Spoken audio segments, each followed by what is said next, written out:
They say you should never reveal all your cards at once. For 8 long years, I've lived by that rule, letting everyone think I was a struggling nobody. Even my wife, Sophia, the woman I thought I loved, had no idea who I really was. And that night, sitting on the corner of our leather sectional, sipping a glass of water like I didn't have a care in the world, I let them laugh. Sophia, with her flawless curls and that gleaming pearl necklace I bought her, was in her element. She loved playing hostess, especially to her circle of friends. Well, I called them her entourage. They were the type who'd wear designer dresses to a backyard barbecue just to outshine one another. And tonight, they'd found their entertainment for the evening. Me, Daniel, sweetheart, why don't you tell them about your latest job hunt? Sophia cooed, her tone syrupy sweet, but laced with the kind of venom only she could muster. The room erupted in laughter before I could even open my mouth. It wasn't the first time she'd done this, used me as the punchline to her jokes, but tonight she was really going for it. Maybe the new champagne had given her courage. Her best friend, Melissa, chimed in next. Honestly, Sophia, you're so patient. If my husband couldn't hold a steady job, I don't know what I'd do. I mean, it's not like Daniel's even trying, right? She gave me a look that could cut glass, and I forced a weak smile. That's the thing about playing a role. You have to commit, even when it stings. Inside, I wanted to laugh in their faces, to tell Melissa that her position as head of marketing was courtesy of me. I could see the resignation letter sitting in my drafts folder with her name on it. But I didn't. Not yet. Sophia leaned back, swirling her wine. Oh, Melissa, don't be too hard on him. At least he knows his way around the kitchen. The man makes a mean spaghetti, and someone has to do the dishes around here. More laughter. Even the husbands joined in, their chuckles bouncing off the vaulted ceilings of the house I paid for. The house they thought belonged to Sophia, courtesy of her supposed financial contributions. Funny how none of them noticed the cracks in her story. Did they think her part-time charity work funded this marble-floored palace? Or the luxury cars parked out front? No, but they believed what they wanted to believe because it was easier. And I let them. Sophia wasn't done yet, though. Remember that one time Daniel thought he could be a consultant? Oh, darling, you spent months preparing for that interview, didn't you? What was the company called again? Oh, right, Summit Innovations. They didn't even call him back? She erupted into laughter, clutching her sides like it was the funniest thing she'd ever heard. That one hit close. She didn't know it, but that interview wasn't what she thought. It had been my routine quarterly check-in, an undercover review to ensure my managers were doing their jobs. I sat across the table from my own hiring team that day, silently judging them while they judged me. It was my way of keeping things in check. And now, my own wife had turned that into a joke.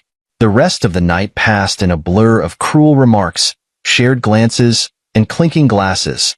They didn't see the way my grip tightened around my drink or notice the fire building behind my calm expression. That's the funny thing about people like them. They assume the quiet ones are weak. But weakness isn't silence. Weakness is thinking your throne is secure when it's built on lies. Eventually, Sophia waved me off to the kitchen, saying, "Be a dear and get us another bottle, won't you?" I stood and did as she asked, my face a mask of quiet submission. But as I walked away, I caught the words she whispered to Melissa. Honestly, I don't know how much longer I can do this. A man without ambition is just embarrassing. Embarrassing. That's what she called me. I felt the heat rising in my chest, but I swallowed it down. That night wasn't about reacting. It was about remembering. Every word they said, every laugh they shared, was fuel for what was to come. As I stood in the kitchen, uncorking another bottle of champagne I'd bought, I glanced at the clock. It was 9:47 p.m. Less than 12 hours until the board meeting. Less than 12 hours until their world came crashing down. Let them laugh tonight, I thought, because tomorrow, none of them would have anything to laugh about. I returned to the living room, placing the bottle on the coffee table like a dutiful husband. Sophia barely acknowledged me, too busy telling the room about her latest spa day. I sat back down, taking my place in the corner, invisible and insignificant in their eyes. But inside, I was smiling. Let them mock me. Let them think I'm nothing. Because when the clock struck 9 the next morning, they'd learn the truth. The man they belittled wasn't just their equal. He was their boss. It wasn't the first time Sophia had embarrassed me in front of her friends, but this night was a masterpiece of cruelty. She wasn't just hosting. She was putting on a show. Every smile, every joke, every exaggerated story was designed to put her on a pedestal and me 6 feet under. "Melissa," she began, swirling her wine like she was born holding a glass of vintage. "You should have seen Daniel last month. He came home so excited. He thought he'd found the perfect job listing." She leaned forward like she was sharing some scandalous secret. "He spent 3 hours on the application, pouring his heart and soul into it. And guess what?" She paused, grinning like a Cheshire cat. "They didn't even bother sending him a rejection email." The room erupted in laughter. I sat there, my face a carefully composed mask, nodding along like I was part of the joke. Inside, I was calculating. Every laugh, every insult. This wasn't just about me anymore. Sophia's friends were executives, middle management, and department heads at my company. They were the very people who prided themselves on being at the top, blind to the fact that their careers hung on the decisions of the man they were mocking. Sophia was relentless. She crossed her legs, flashing her Louboutins, the ones I bought, and gestured dramatically. "Honestly, I've tried everything to help him, you know? I even suggested he try barista work at the cafe down the street. At least he'd get tips." More laughter. Even the husbands joined in, clinking their glasses in agreement. For a moment, I considered saying something. I could have told them that cafe was one of many businesses I'd acquired under a shell company, that the very job she mocked was in a building I owned. But I stayed quiet. Timing was everything, and tonight wasn't the night to shatter their illusions. Sophia's smile widened as she turned her attention back to me. "What do you think, Daniel? Maybe you should listen to me for once." Her tone dripped with condescension, as if I were a child who'd wandered into an adult conversation. I shrugged, keeping my voice calm. "Maybe you're right. I'll look into it." She wasn't expecting that. I could see it in her eyes. She thrived on conflict, loved it when I pushed back, just enough to make myself look defensive. But giving her nothing? That threw her off. Still, she recovered quickly, tossing her hair over her shoulder like a queen dismissing a servant. "Good. It's about time." I sipped my water, letting her have the last word. Let her believe she'd won. The truth was, she'd been losing for years. She just didn't know it yet. As the night wore on, Sophia's arrogance only grew. She bragged about her charity work, making sure everyone knew she was the backbone of the family. "It's not easy being the only breadwinner," she said, her voice heavy with false humility. "But someone has to keep the lights on, right?" It took every ounce of restraint not to laugh out loud. The mortgage? Paid off years ago. The cars? Paid in full. Every single luxury she flaunted to her friends was courtesy of my money, funneled through accounts she didn't even know existed. But to her, I was just the man who couldn't land a job. The irony was almost too good. Sophia's friend, Angela, leaned forward, placing a manicured hand on Sophia's knee. "Honestly, babe, you're a saint for putting up with it. If my husband were that useless, I'd have left him ages ago." Sophia sighed dramatically, as if she were carrying the weight of the world. "Oh, believe me, I've thought about it. But then I remind myself, I married for love, not ambition." I clenched my jaw, forcing a smile. Love? Was that what she called it? Because from where I stood, her love looked a lot like opportunism. She'd married me thinking I was a stepping stone, a man she could mold into the kind of success she could take credit for. But when I didn't fit the mold, she turned me into a project. Something to fix, or worse, pity. The night dragged on, each conversation more insufferable than the last. They talked about luxury vacations, designer brands, and the importance of networking. I sat there, nodding along, my presence barely acknowledged unless it was to set up the next joke at my expense. "Daniel, why don't you grab us another bottle of champagne?" Sophia asked sweetly, her smile as sharp as a blade. "You know where it is, right? In the wine fridge I bought?" The room erupted into another round of laughter. I stood, nodding politely, and headed to the kitchen. My fists clenched as I reached for the bottle, but I forced myself to breathe. This wasn't the time to react. This was the time to plan. As I uncorked the champagne, I glanced at the clock. It was almost 10 p.m. In less than 12 hours, the same people who mocked me tonight would walk into my office, completely unaware that their fates were already sealed. Sophia would wake up in a house she no longer controlled, her circle of friends decimated. And I'd finally step out of the shadows. I returned to the living room, placing the champagne on the table without a word. Sophia didn't even look at me. She was too busy holding court, basking in the glow of her imagined superiority. For a moment, I considered walking away, heading upstairs, and letting them have their fun. But no, I stayed. I watched. I listened. Every word, every insult, every smug laugh was another nail in the coffin of their delusions. They thought they were untouchable. They thought I was powerless. But tomorrow, they'd learn the truth. The man they underestimated wasn't just their equal. He was their boss. And he was done playing nice. They didn't know it, but every laugh, every insult, every sideways glance they threw my way that night was fuel for what I had been preparing for years. The power I held wasn't in flashy displays or loud declarations. It was in patience, in knowing exactly when to strike. I learned that lesson the hard way, long before I ever met Sophia. 12 years ago, I was a different man. Back then, I didn't know what it felt like to be underestimated. I was young, ambitious, and full of hope. My father ran a small electronics business, a family legacy he poured everything into. We weren't wealthy, but we were proud. That pride crumbled the day corporate raiders came in, bought the business for pennies, and dismantled it overnight. I'll never forget the look on my father's face when they shut the doors for good.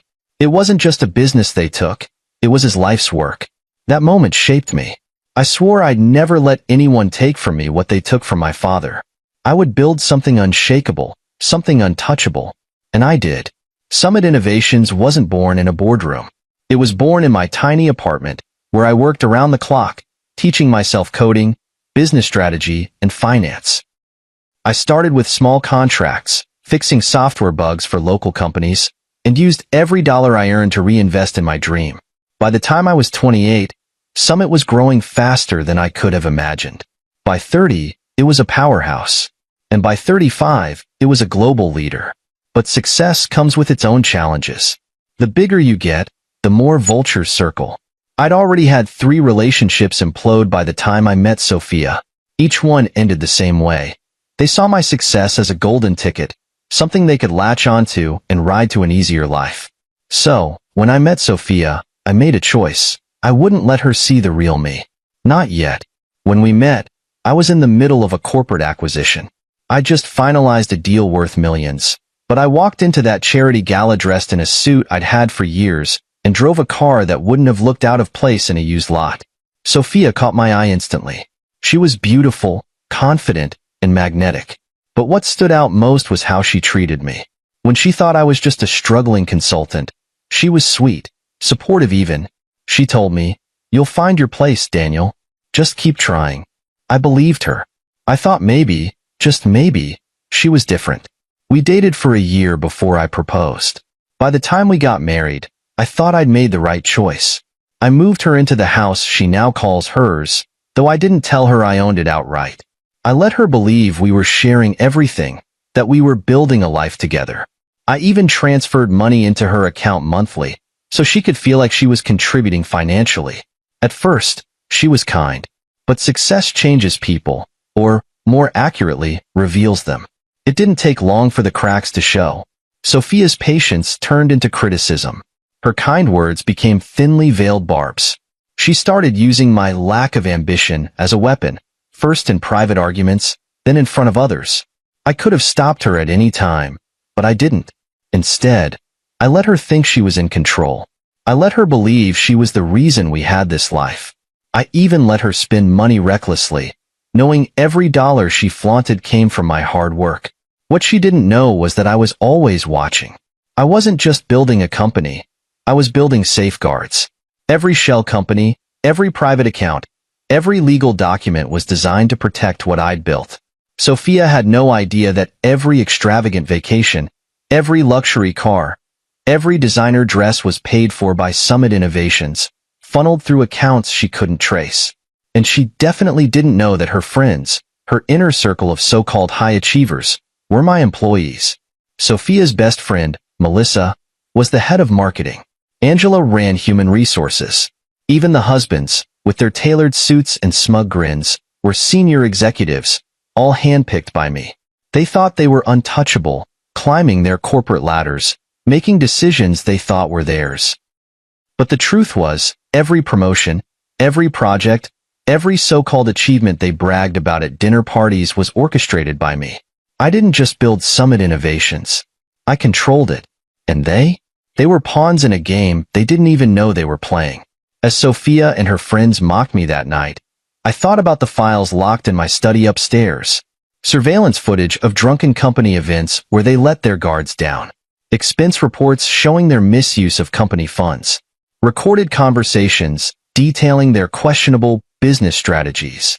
They thought they were invincible, but they didn't realize they were being watched by someone who had planned for this moment for years. Sophia's mocking voice snapped me out of my thoughts. "Daniel, are you even listening?" she said, laughing. "Honestly, I don't know how you expect to get anywhere if you're always daydreaming." I smiled, a small, calculated smile. "You're right," I said. "I should focus more." She nodded, satisfied, not realizing how true those words were. Because while she saw me as the failure in the room, I was the one holding all the power. And tomorrow, when I walked into my own company as more than just Sophia's husband, the illusion she had built would crumble. The truth about power is simple. It's not about how loudly you speak or how much you show off. Real power is quiet. It's patient. It's waiting for the exact moment when the people who underestimate you are at their most arrogant, and then showing them who you truly are. That night, as I carried another bottle of champagne into the living room, I knew I had reached my limit. The humiliation, the laughter, the dismissive looks, it had all added up over the years. But Sophia's final jab, the one she delivered with a smug grin while her friends clinked glasses, was the spark that lit the fuse. "Honestly, I don't know how much longer I can carry this marriage," she said, her voice loud enough to cut through the laughter. "I mean, I love him, but love doesn't pay the bills. I feel like I'm raising a grown child, not married to a man." Her friends gasped, not in shock but in mock sympathy. "You're so strong," Melissa said, placing a hand on Sophia's arm. "I don't know how you do it." "I keep telling her she deserves better," Angela added. "Someone ambitious. Someone who can match her energy." I paused in the doorway, bottle in hand, listening to the chorus of agreement. My grip tightened on the neck of the champagne. I'd heard enough. Every word, every insult, every patronizing comment, they were drilling into me, but not in the way they intended. Each jab didn't weaken me. It fortified me. I was done playing the role of the defeated husband. Tomorrow, I would end this charade. "Daniel, are you just going to stand there?" Sophia snapped, her tone sharp and impatient. "Bring it here already." I forced a smile, walking over and placing the champagne on the coffee table. "Sorry about that," I said softly, keeping my voice even. "Didn't mean to keep you waiting." "Of course you didn't," she said, barely looking at me.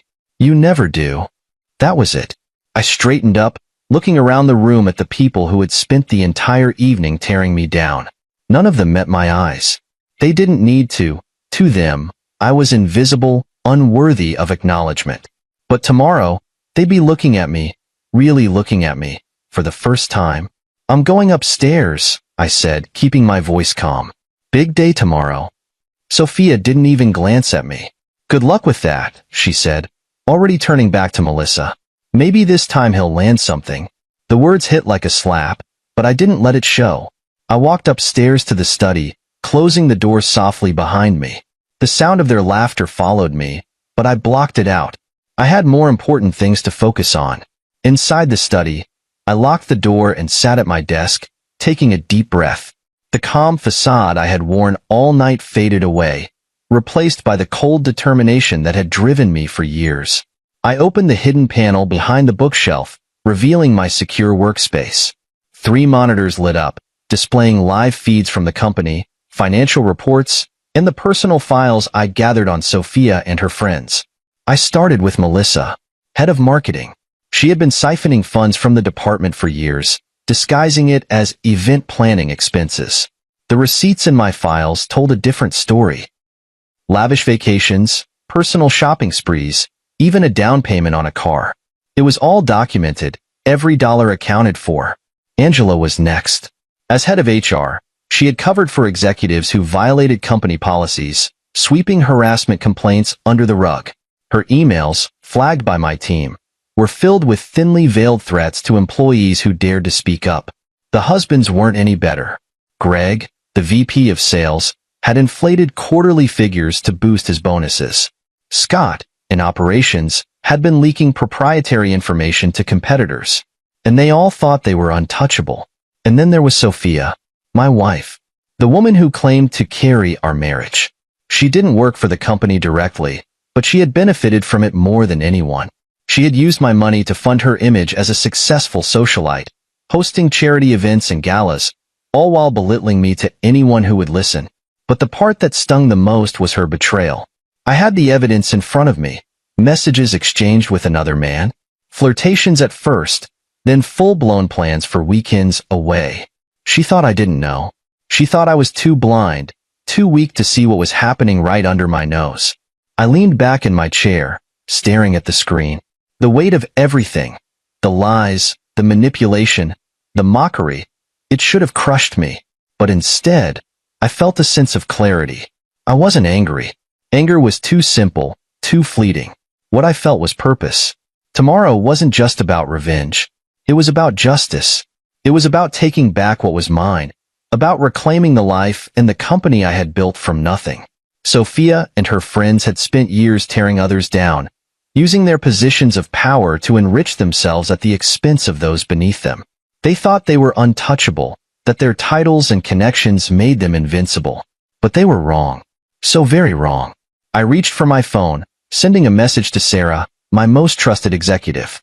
Everything is in place for tomorrow. Be ready. Her reply came within seconds. All set? They won't see it coming. I closed the hidden panel and leaned back, the faint hum of the monitors the only sound in the room. Downstairs, I could still hear the laughter, the clinking glasses, the sound of their arrogance echoing through the house. But it didn't bother me anymore.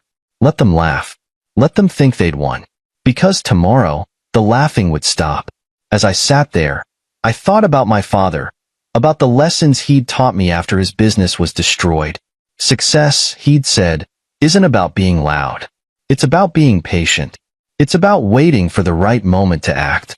And that moment was finally here. I smiled to myself, the calm before the storm settling over me. By this time tomorrow, Sophia and her friends wouldn't just see me differently. They'd finally see the truth. The man they mocked wasn't a failure. He wasn't a joke.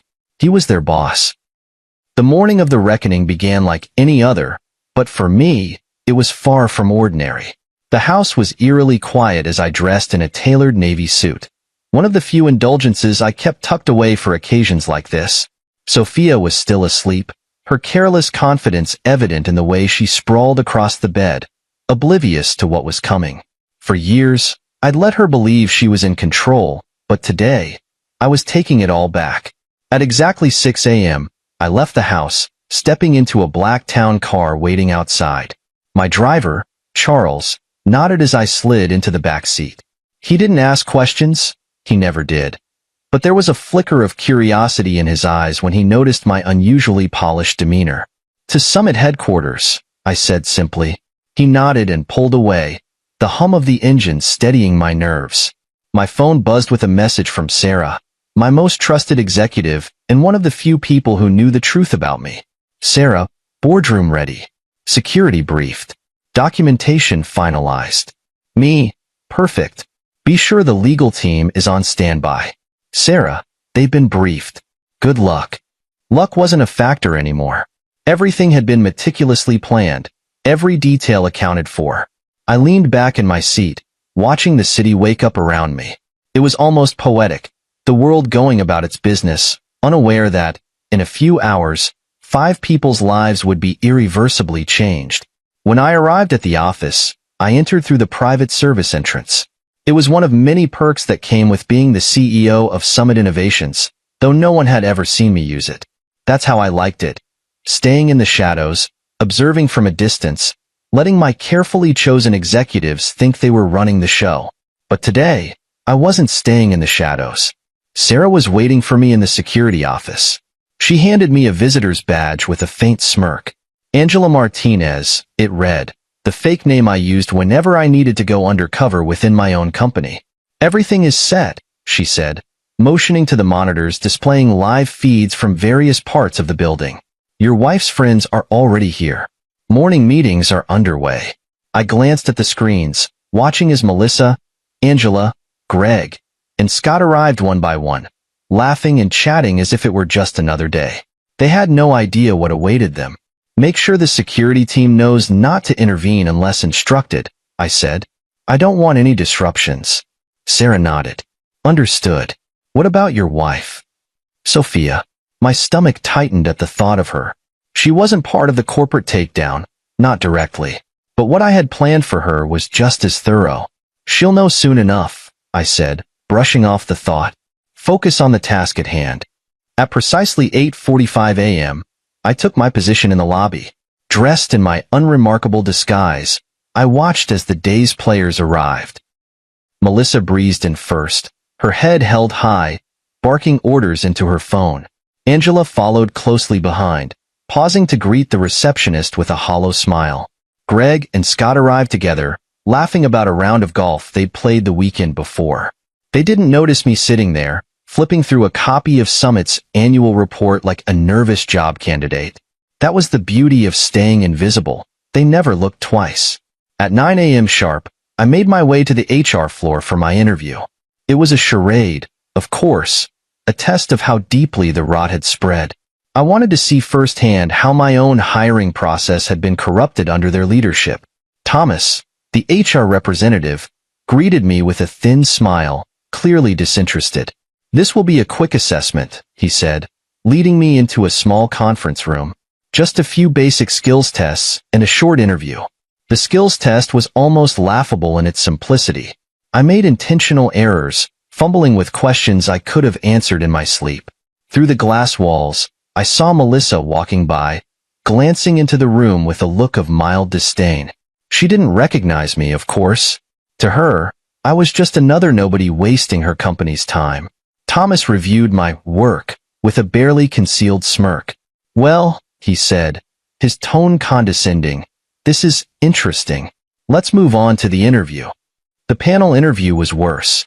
3 middle managers sat across from me, their expressions dripping with boredom. They fired off generic questions, barely listening to my answers. At one point, one of them leaned back in his chair and checked his phone mid-sentence. By the time it ended, I had more than enough evidence. The culture they had cultivated was rotten to its core, dismissive, arrogant, and completely detached from the values Summit Innovations was built on. At 10:15 a.m., I made my way to the executive conference room. It was time for the main event. Through the partially open door, I could hear them laughing, their voices carrying the same smug tone I'd endured the night before. You should have seen her face during the interview, Melissa was saying. She looked like she hadn't touched a computer in years. Oh, that's classic, Angela replied, her voice thick with amusement. No wonder HR keeps rejecting people. Where do these applicants even come from? My hand tightened on the doorknob, but I didn't hesitate. I stepped into the room, letting the door close behind me with a soft click. Their laughter died instantly as they turned to face me. I could see the confusion in their eyes, the flicker of recognition as they tried to place me. Actually, I said, my voice steady and deliberate. I think it's time we had a real conversation. Melissa blinked, her brow furrowing. Who are you, and what are you doing here? I smiled, taking a seat at the head of the table, the seat that had always been mine. I'm Daniel Carter, I said, CEO of Summit Innovations. And as of this morning, your boss. The room fell silent, their faces a mix of shock, disbelief, and fear. I leaned back in my chair, letting the weight of my words sink in. Let's begin. The silence in the room was deafening, broken only by the faint hum of the air conditioning. Melissa's confident smirk faltered first, giving way to confusion and then panic. Angela looked as if she'd seen a ghost, while Greg and Scott sat frozen, their bravado evaporating as realization crept in. I let the tension build, savoring the moment. They didn't know whether to laugh, cry, or beg for forgiveness. Melissa recovered first, or at least tried to. "Is this some kind of joke?" she said, her voice trembling slightly. "You? The CEO? That's impossible." "Impossible?" I leaned forward, folding my hands on the table. "Melissa, you've worked at this company for 6 years, and in all that time, you've never thought to question who signs your paychecks. You never bothered to wonder who approved your promotions or overlooked your creative accounting practices. But let me assure you, it's not only possible, it's the truth." I pulled out my phone and tapped the screen. Instantly, the monitors on the walls flickered to life, displaying Summit Innovations' original incorporation documents. There, in bold print, was my name, Daniel Carter, founder and CEO. Beneath it was my photo, a younger version of me, smiling confidently. The same man who now sat at the head of the table, watching their world crumble. "I built this company from the ground up," I said, my voice steady but sharp. "Long before any of you were here. Every policy, every division, every success you've taken credit for, it all started with me." Angela's mouth opened and closed like a fish out of water. But you're," she stammered, struggling to find the words. "Ain't nobody?" I finished for her. "A man who couldn't even land an entry-level position? That's what you all thought, isn't it? That I was just Sophia's failure of a husband, clinging to the scraps of her so-called success." Greg finally found his voice, though it was shaky at best. This has to be a mistake. There's no way you've been running things. We would have known." "Would you?" I raised an eyebrow, tapping my phone again. The monitors now displayed a series of emails, financial reports, and surveillance footage. Each file was damning, a testament to their years of misconduct. "You were too busy inflating sales figures, covering up harassment complaints, and funneling company money into your personal accounts to notice who was really in charge." Scott, usually the loudest of the group, sat pale and silent. I turned my attention to him. "Scott, tell me, how's your golf game? Still playing on company time? Using the Summit corporate card to cover your rounds?" His jaw dropped, but no words came out. "And Greg," I continued, turning to the man next to him, "those quarterly sales bonuses you've been bragging about at every dinner party? They're based on fraudulent reports. I have every fabricated number right here." I gestured to the monitors. "Would you like me to show the board?" Greg slumped in his chair, his hands covering his face. Angela tried a different tactic. "Look, Daniel, Mr. Carter. This has been a misunderstanding. I've always respected you. I mean, the company. And if there's anything we can do to fix this..." I cut her off with a cold smile. "Fix it? Angela, you've spent years burying complaints, silencing employees, and fostering a toxic culture. You didn't respect anything except your own comfort." Melissa, ever the opportunist, leaned forward, her tone pleading. "Daniel, we didn't know. If we'd known, we never would have." "Mocked me?" I said, my voice rising slightly. "Laughed at me? Treated me like dirt in my own house?" I stood, planting my hands firmly on the table. "Ignorance isn't an excuse. You didn't know because you didn't care to know. You thought I was beneath you. And now, you'll face the consequences." I tapped my phone one last time, and the screen behind me changed again. This time, it displayed their termination letters, each one signed and dated. "Effective immediately, you're all fired. Your access to company accounts and systems has been revoked. Security is waiting outside to escort you off the premises." "No, no, no," Greg muttered, shaking his head. "You can't do this." I locked eyes with him. "I just did." Angela stood abruptly, her chair screeching against the floor. "This is outrageous. We'll sue." You'll what?" I snapped, cutting her off. "Sue me for firing you with cause? For exposing the fraud, the theft, the harassment you've swept under the rug? Be my guest, Angela. But I promise you, I have more evidence than you have excuses. The door opened, and 2 security guards stepped inside. Take them to HR for their exit interviews, I said, my tone icy. Make sure they understand the terms of their severance, or lack thereof. One by one, they stood, their confidence shattered. Melissa glared at me as if her anger could undo everything. Angela looked like she was holding back tears. Greg and Scott shuffled out without a word, their heads hanging low. Just as they reached the door, I called out, "Oh, and one more thing." They turned to face me, hope flickering in their eyes. "Don't bother reaching out to competitors. Your non-compete agreements are still in effect. And trust me, I'll be watching." The guards escorted them out, and the door closed behind them with a satisfying finality. For a moment, the room was silent again. I let out a slow breath, the weight of years lifting off my shoulders. Sarah entered moments later, her tablet in hand. "Well," she said, her tone neutral but her eyes gleaming with satisfaction, "that went about as expected." "Good," I replied, straightening my suit. "Now, let's prepare for the board meeting. There's still work to do." As I walked out of the room, I felt a sense of clarity I hadn't experienced in years. For the first time, I wasn't just the man behind the scenes. I was Daniel Carter, CEO of Summit Innovations, and I had just reminded them all exactly who I was.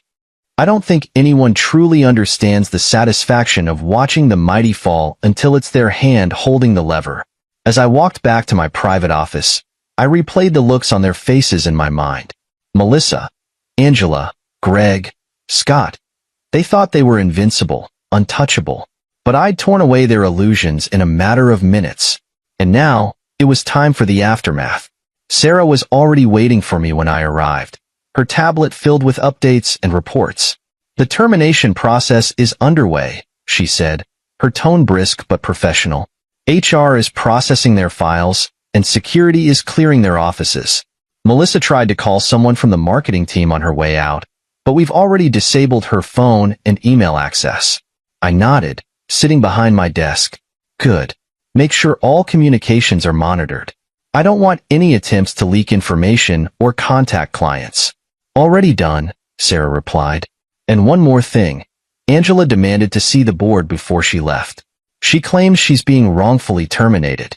I smirked, leaning back in my chair. Wrongful termination? Angela covered up harassment cases, manipulated HR records, and created a culture of fear. Let her try to spin that. I doubt the board will be sympathetic.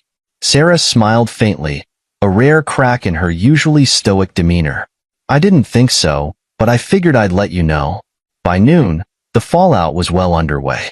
Security cameras showed Melissa pacing the parking lot, shouting into her phone. Greg sat slumped on the curb, staring at the ground. Scott had already left, his face pale and his shoulders hunched as he walked toward his car. Angela, of course, had been escorted out kicking and screaming, her righteous indignation falling on deaf ears. It was a fitting end for people who had spent years wielding their power to tear others down. And the best part? They still didn't fully understand the scope of what I had done. I pulled up my laptop and opened the live feeds from their exit interviews. Each one was being recorded, of course, for legal purposes. Melissa sat across from the HR representative, her voice tight with anger as she tried to negotiate her severance. "This is ridiculous," she said, slamming her hand on the table. "I've been with this company for years. You can't just fire me." The HR representative didn't flinch. "Your termination is for cause," she replied calmly. "Per your contract, you forfeit severance and stock options under these circumstances. The documentation is all here." Melissa's face turned red as she flipped through the file in front of her. "This is absurd. Cause? What cause?" "Fraudulent expense reports," the representative said, her voice steady. "Unauthorized use of company funds. Gross misconduct." Melissa leaned back in her chair, shaking her head. "This isn't over," she muttered. Oh, but it was. Greg's interview was next. He didn't argue as much as Melissa, but his desperation was just as evident. "Look, I know I've made mistakes," he said, his voice low. "But you don't have to do this. I've got a family to support." The HR representative gave him the same calm explanation. "Your termination is for cause. You will not receive severance or stock options. He hung his head, muttering under his breath. This can't be happening. Angela was the last. True to form, she came in swinging. This is discrimination, she shouted, pointing a finger at the HR representative. You can't do this to me. I've done nothing wrong. The representative remained unfazed. We have extensive documentation of your actions, including emails, recorded conversations, and witness testimonies. You were complicit in covering up harassment complaints and retaliating against employees who came forward. That is grounds for immediate termination. Angela sputtered, her indignation turning into disbelief. I want to speak to Daniel. The representative glanced at the camera, then back at Angela. Mr. Carter has already approved this termination. The decision is final. By the time their interviews were over, their access had been revoked, their emails archived, and their personal belongings packed up and delivered to their cars. Sarah confirmed the process had gone smoothly. They're officially out, she said, placing her tablet on my desk. The office feels lighter already. I smiled. It's amazing how much dead weight can drag a place down. But the day wasn't over yet. There was still one more person who needed to face the consequences. Sophia. At 1:30 p.m., just as I was reviewing the final reports from HR, my phone buzzed. It was Sophia. Her name flashing on the screen brought a mix of emotions. Anger, disappointment, and, oddly enough, relief. This was the moment I'd been waiting for. I let it ring for a few seconds before answering. Hello, Sophia. Daniel, she snapped, her voice sharp and impatient. What the hell is going on? Melissa just called me. She said you fired her and half the executive team. Is this some kind of joke? No joke, I said calmly. Melissa, Angela, Greg, and Scott were all terminated this morning. It was a long time coming. There was a beat of silence on the other end of the line. You can't do that, she said finally, her voice trembling. They're your employees, my friends. You had no right. No right? I leaned back in my chair, the faintest hint of a smile tugging at my lips. Sophia, I own the company. I have every right. Her sharp intake of breath was almost satisfying. What are you talking about? For 8 years, I've let you believe I was just some aimless, unemployed husband.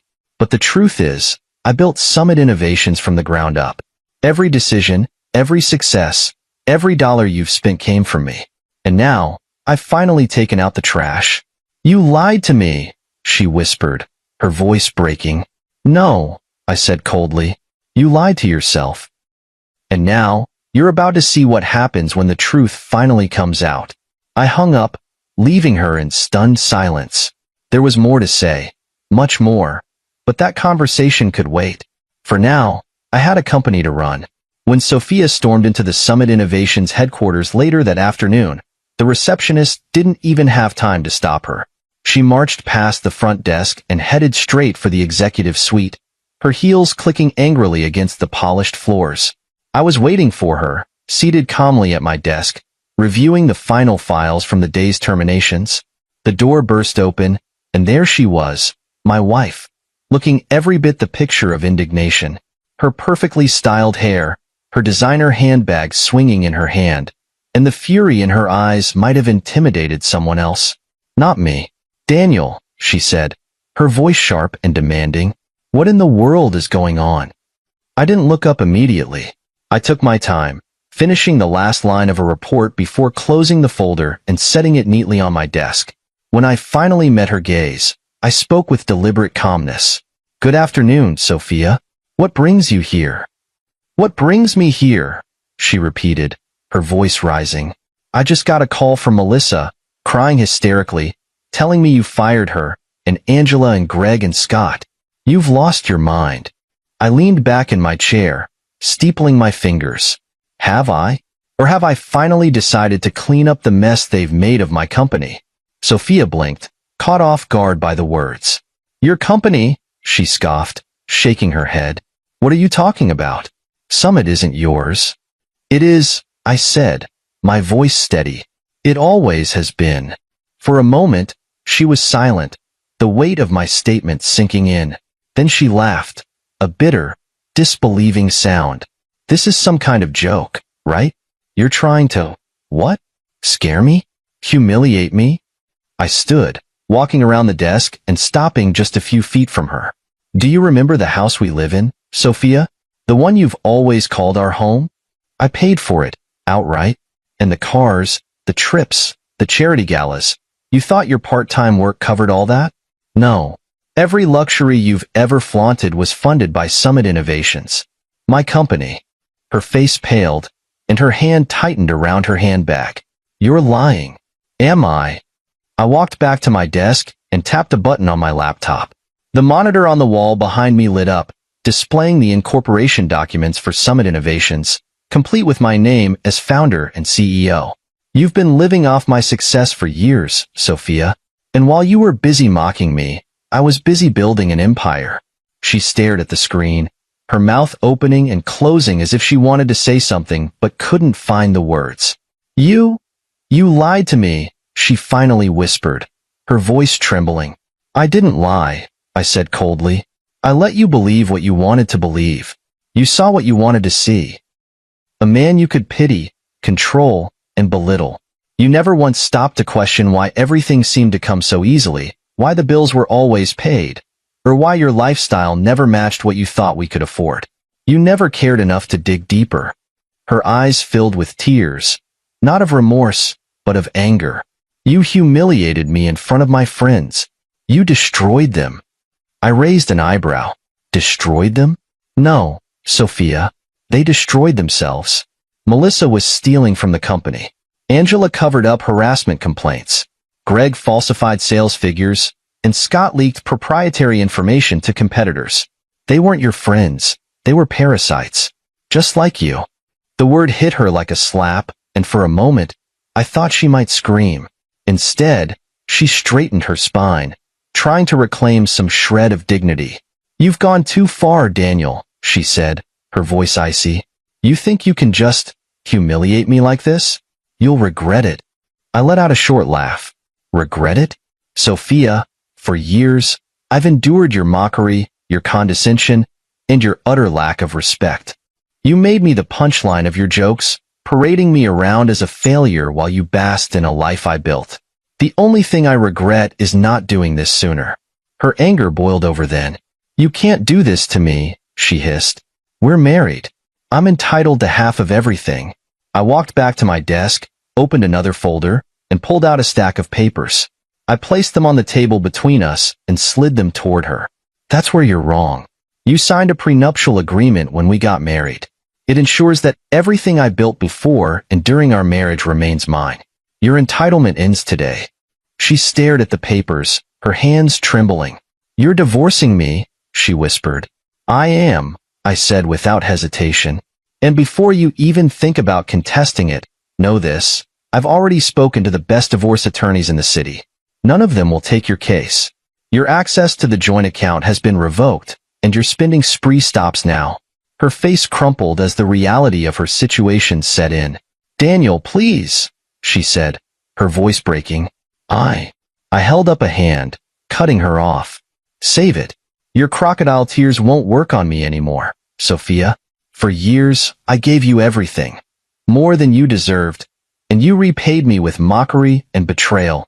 I'm done. She stood there, stunned and silent, as I opened the door. Security will escort you out, I said, motioning to the two guards waiting outside. Take whatever dignity you have left and leave. Daniel, she said softly, her voice barely above a whisper. I didn't mean. Goodbye, Sophia, I said, turning back to my desk. And good luck. You'll need it. As the door closed behind her, I felt a strange sense of relief. For the first time in years, I was free from her manipulations, her lies, and her cruelty. I had reclaimed my life, my company, and my self-respect. Sophia's downfall wasn't just the end of a toxic marriage. It was the beginning of a new chapter for me. And as I sat back in my chair, watching the sun set over the city skyline, I knew that this was only the start. The day after Sophia's departure, the atmosphere at Summit Innovations was electric. The toxic fog that had lingered for years was gone, replaced by a sense of hope and renewal. As I walked into the office that morning, employees stopped to greet me. Not with the stiff politeness reserved for their supposed CEO's husband, but with genuine smiles and nods of respect. For the first time, they were seeing me for who I truly was, the man who had built this company from nothing. Sarah met me at my office, her ever-present tablet in hand. "We've finalized the reorganization plans," she said, her voice steady but with a hint of excitement. "The departments affected by Melissa, Angela, Greg, and Scott are already seeing improvements. Productivity is up 25% in some areas." "Good," I replied, taking the tablet from her and scanning the data. "What about the employees who left because of them? Any word?" "We've reached out to everyone who filed complaints or resigned due to harassment or discrimination," Sarah said. 12 have already accepted reinstatement offers. The others are considering it. "Make sure they know they'll be walking into a very different environment," I said. "I want them to feel safe here. Valued." Sarah nodded, a faint smile tugging at her lips. "Understood." That afternoon, I held an all-hands meeting in the main auditorium, a first for me. For years, I had avoided the spotlight, preferring to work behind the scenes. But now, it was time to step forward and address the people who had kept Summit Innovations running, even under the shadow of corruption. As I stepped onto the stage, the room fell silent. Hundreds of faces turned toward me, their expressions a mix of curiosity and anticipation. I gripped the edges of the podium, taking a moment to steady myself before speaking. "Good afternoon," I began, my voice carrying easily through the microphone. "For those of you who don't know me, my name is Daniel Carter. I'm the founder and CEO of Summit Innovations." A ripple of murmurs ran through the crowd, but I continued. "Over the past several years, I've stayed in the background, observing how this company has grown and changed. And while I've seen incredible talent and innovation, I've also seen things that deeply disappointed me. A culture of fear, favoritism, and dishonesty took root here, and I take responsibility for not addressing it sooner." The room was completely silent now, every pair of eyes fixed on me. "But that ends today," I said firmly. "The people responsible for that culture are gone. And moving forward, this company will be a place where everyone, regardless of their position, feels valued, respected, and empowered." I outlined our new initiatives: anonymous feedback channels, enhanced HR protocols, and mentorship programs for employees who wanted to grow within the company. I spoke about accountability and collaboration, about building a culture of trust and innovation. And when I finished, the room erupted into applause. For the first time in years, I felt proud, not just of what I had built, but of what it was becoming. Over the next few months, the transformation was remarkable. Departments that had been bogged down by inefficiency and favoritism began to thrive. Jennifer, a brilliant programmer who had left after being sidelined by Melissa, returned to lead our new AI division. Under her leadership, we filed 5 patents in 6 months, more than the company had in the past 3 years. The Thompson account, one of our largest clients, doubled their contract with us, citing our new leadership and transparency initiatives as key factors. Other clients followed suit, and our revenue soared. But the most rewarding part wasn't the financial success. It was seeing the employees flourish. People who had once been afraid to speak up now shared ideas openly. Collaboration replaced competition. And for the first time, Summit Innovations felt like the company I had always envisioned. As for Sophia and her friends, their downfall was swift and brutal. The evidence I had gathered against them was airtight, leaving no room for retaliation. Melissa and Angela's reputations were in tatters, their misconduct exposed to every potential employer. Greg and Scott faced lawsuits for fraud and breach of contract, their careers effectively over. Sophia, meanwhile, had retreated into silence. She moved out of the house within a week of our confrontation, her pride too wounded to fight me in court. The divorce was finalized quickly, thanks to the ironclad prenuptial agreement. I later heard she was staying with her sister, trying to piece together a life that didn't revolve around appearances and materialism. For a while, I thought about her often, not with anger, but with a strange sense of relief. In the end, she had done me a favor. Her betrayal had forced me to confront the cracks in my life and take back control. And for that, I was grateful. 6 months after the shakeup, I stood in my office, looking out over the city. The skyline was painted in hues of gold and orange as the sun set, and for the first time in years, I felt at peace. Sarah knocked lightly on the door before stepping in. "Final numbers are in," she said, handing me a report. "Profits are up 60%. Employee satisfaction is at an all-time high, and the mentorship program has a waiting list." I smiled, setting the report down. "It's amazing what people can accomplish when you get rid of the dead weight." Sarah chuckled softly. "There's one more thing," she said. "The press is still asking for an interview. They want to know how you managed to pull off such a perfect transformation." I shook my head. "Let the results speak for themselves. I'm not interested in publicity." She nodded, turning to leave, but paused at the door. "Any regrets?" she asked, her tone softer than usual. I thought about it for a moment. About Sophia's mockery, the betrayal of her friends, and the years I had spent hiding in the shadows.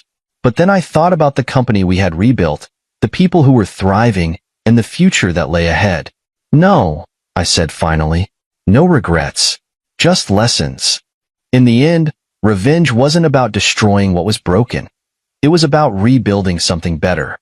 And as I stood there, watching the city lights flicker on one by one, I knew that Summit Innovations wasn't just a company anymore. It was a symbol of resilience, redemption, and the power of starting over. And I was ready for whatever came next. I showed up to my wife's law firm opening party only to see everyone laughing and pointing. "Testron husband is here."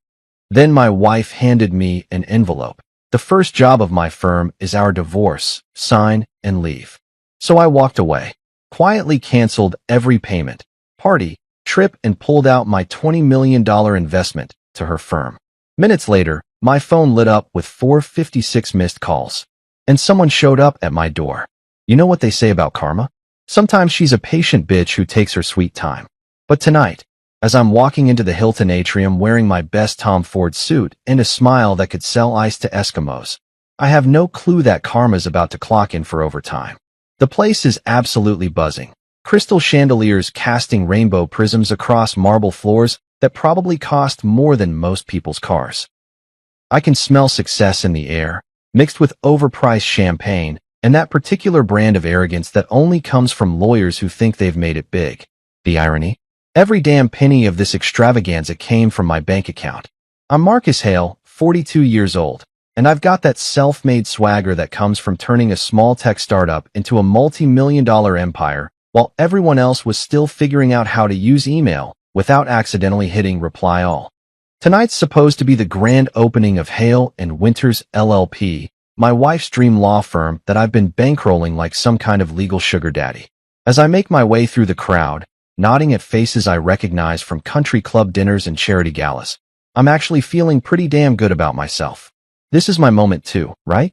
I mean, without Marcus Hale's deep pockets, there wouldn't be any Hale and Winters LLP.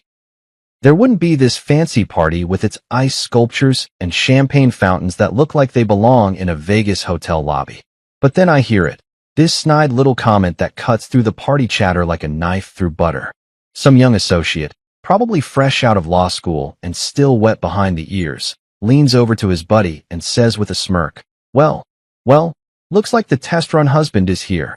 Test-run husband. The words hit me like a slap across the face, but I keep walking, keep smiling, because that's what you do when you're Marcus Hale. You don't let some nobody in a cheap suit see you sweat. But inside, something cold and sharp is starting to twist in my gut. I scan the room looking for Clara, and there she is, my wife of 8 years, standing at the podium like she owns the world. And damn it, she looks absolutely stunning. Her dark hair is pulled back in this perfect chignon that probably took her stylist 2 hours to achieve, and she's wearing that diamond necklace I bought her for our anniversary last year. The one that cost more than most people make in a decade. She's glowing under those chandelier lights, fielding congratulations and air kisses from everyone who matters in the New York legal scene. Judge Robert Winters, her father and one of the most powerful men in the city's judicial system, is beaming with pride from his front row seat. Victor Cross, her business partner and the guy I've been writing checks to for the past 2 years, is standing just off to the side, looking smug as hell in his custom-tailored Armani. Clara catches my eye and smiles, but something's off. It's not the warm, genuine smile I fell in love with all those years ago. This one's different, calculated, like she's already rehearsed what comes next. She taps her champagne glass with a silver spoon, and the room falls silent. Every face turns toward the podium. Every conversation stops mid-sentence. You could hear a pin drop in this place, which is saying something considering we're in the middle of Manhattan. Ladies and gentlemen, Clara begins, her voice carrying that smooth, confident tone she uses in court. Thank you all for being here tonight to celebrate the launch of Hale & Winters LLP. This firm represents everything I've worked for, everything I've dreamed of since I was a little girl sitting in my father's courtroom. The crowd murmurs appreciatively. Someone shouts, "Here, here," and raises their glass. But then Clara does something that makes my blood run cold. She reaches into her clutch, the same Chanel bag I bought her for Christmas, and pulls out a manila envelope. Plain, unremarkable, the kind of envelope that could contain anything from tax documents to grocery coupons. However, she continues, and I swear the temperature in the room drops about 10 degrees. Before we officially open our doors to serve justice in this city, I have one piece of business to attend to. She walks down from the podium, her heels clicking against the marble floor like a countdown timer. Every step brings her closer to where I'm standing, and every step makes that cold feeling in my stomach spread a little further. The crowd parts like the Red Sea as she approaches. I can feel hundreds of eyes on me, can hear the whispers starting to buzz around the room like angry wasps. Someone's phone camera flashes, then another. Clara stops right in front of me, close enough that I can smell her perfume. The same Chanel No. 5 she's worn since our second date. She's still smiling, but now I can see what that smile really is. It's not love or gratitude or even basic human decency. It's pity mixed with something that looks disturbingly like satisfaction. "Marcus," she says, loud enough for the whole room to hear. "You've been so generous, so supportive. And I want everyone here to know that the first case Hale & Winters LLP will be handling is very close to my heart." She hands me the envelope like she's presenting me with an award at some twisted ceremony. The paper feels heavy in my hands, weighted with possibilities I don't want to consider. "The first case for my law firm," she announces, turning back to address the crowd with that same practiced smile, "is my divorce. Marcus, I need you to sign these papers and leave. Tonight." The words hang in the air like smoke from a gun barrel. For a moment, everything is perfectly silent. Then the applause starts, scattered at first, then growing louder. Some people are gasping, covering their mouths with their hands like they're watching a car crash in slow motion. Others are filming with their phones, probably already uploading to social media with hashtags like #LawyerLife and #PowerMove. I stand there holding that envelope, feeling like the biggest fool who ever walked the earth. This is my money funding this party. These are my connections filling this room. I'm the one who made this entire night possible, and now I'm being dismissed like some kind of hired help who's overstayed his welcome. The humiliation should be crushing. The betrayal should bring me to my knees. 8 years of marriage, 2 years of supporting her dream firm, $20 million of my own money, all of it reduced to a manila envelope, and a public execution in front of everyone who matters in New York's legal community. But you know what? I don't shout. I don't throw the envelope back in her face. I don't cause the scene that everyone's probably expecting, the dramatic meltdown that would give them something to gossip about at their country club brunches for the next 6 months. Instead, I do something that probably surprises everyone in that room, maybe even myself. I fold that envelope in half, slide it into my jacket pocket, and walk toward the exit with my head held high. As I push through the crowd, I can hear the whispers starting up again, can feel their eyes following my every move. But I keep walking, past the ice sculptures and champagne fountains, past the marble floors and crystal chandeliers, past everything I paid for but apparently never owned. Outside, the New York night air hits my face like a blessing. I loosen my tie, let the cool breeze wash away the stuffiness of that overpriced hotel ballroom. And then, standing there on the sidewalk with the city lights reflecting off the wet pavement, I do something that would probably shock everyone still inside celebrating my public humiliation. I smile. Not the fake, practiced smile I've been wearing all evening, but a real one. Faint, but genuine. See, here's the thing about being Marcus Hale that none of those people in that room understand. I didn't get where I am by being stupid. I didn't build a multi-million-dollar empire by trusting people at their word. And I sure as hell didn't survive in the cutthroat world of business by not having a few contingency plans up my sleeve. They think they've won. They think this is the end of the story. The foolish husband who got played by his ambitious wife and her slick business partner. They think Marcus Hale just got taken for the ride of his life. They haven't seen anything yet. The real game? It's just getting started. You know what's funny about betrayal? It's like food poisoning. At first, you're just confused and uncomfortable, but then it hits you all at once, and suddenly you're seeing everything with crystal clarity. By the time I get back to my apartment on the Upper East Side, that clarity is burning through me like acid. I pour myself 3 fingers of Macallan 25, the good stuff I save for special occasions, though I'm pretty sure getting publicly divorced at your wife's law firm launch party qualifies as special in the most twisted way possible. The amber liquid burns going down, but it's nothing compared to the fire that's been building in my chest since I walked out of that circus. My apartment feels different now. Quieter. All those little touches that screamed successful married couple. The matching throw pillows Clara insisted on. The wedding photos in their expensive frames. The abstract art she picked out because it was investment pieces. Now they just look like props from a play I didn't know I was starring in. But I'm not here for a pity party. I've got work to do. I head straight to my study, past the floor-to-ceiling windows that offer a $1 million view of Central Park. Most people think the view is what makes this room special, but they'd be wrong. The real magic is behind the custom-built bookshelf, where a hidden panel slides away to reveal my private safe. This isn't some dinky hotel room safe where you stash your passport and a few $100. This is a proper vault, fireproof, waterproof, and big enough to hold everything that really matters. I punch in the code, and the heavy door swings open with a satisfying click. Inside, organized with the kind of obsessive precision that would make a Swiss banker weep with joy, are my primary assets. Not stocks or bonds or crypto wallets. Those are for amateurs. No, these are the documents that separate the players from the played, the hunters from the hunted.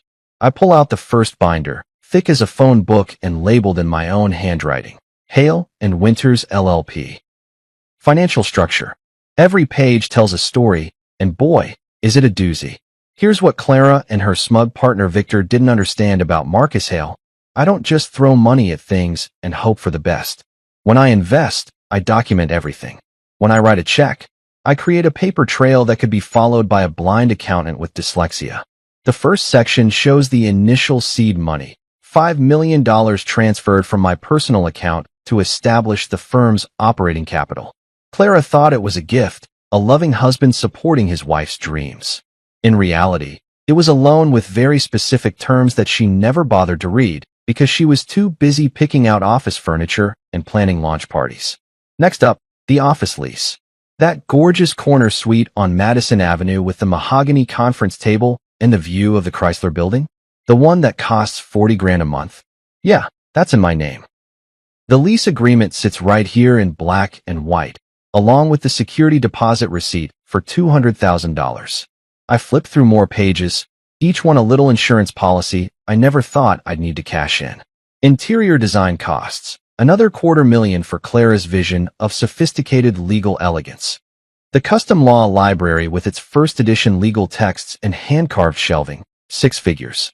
The state-of-the-art computer system and case management software, another $100,000. But the real kicker is the recruitment expenses. Clara and Victor went on a hiring spree like they were building the legal equivalent of the Yankees. They poached senior associates from white shoe firms, offering signing bonuses and inflated salaries that would make Wall Street executives jealous.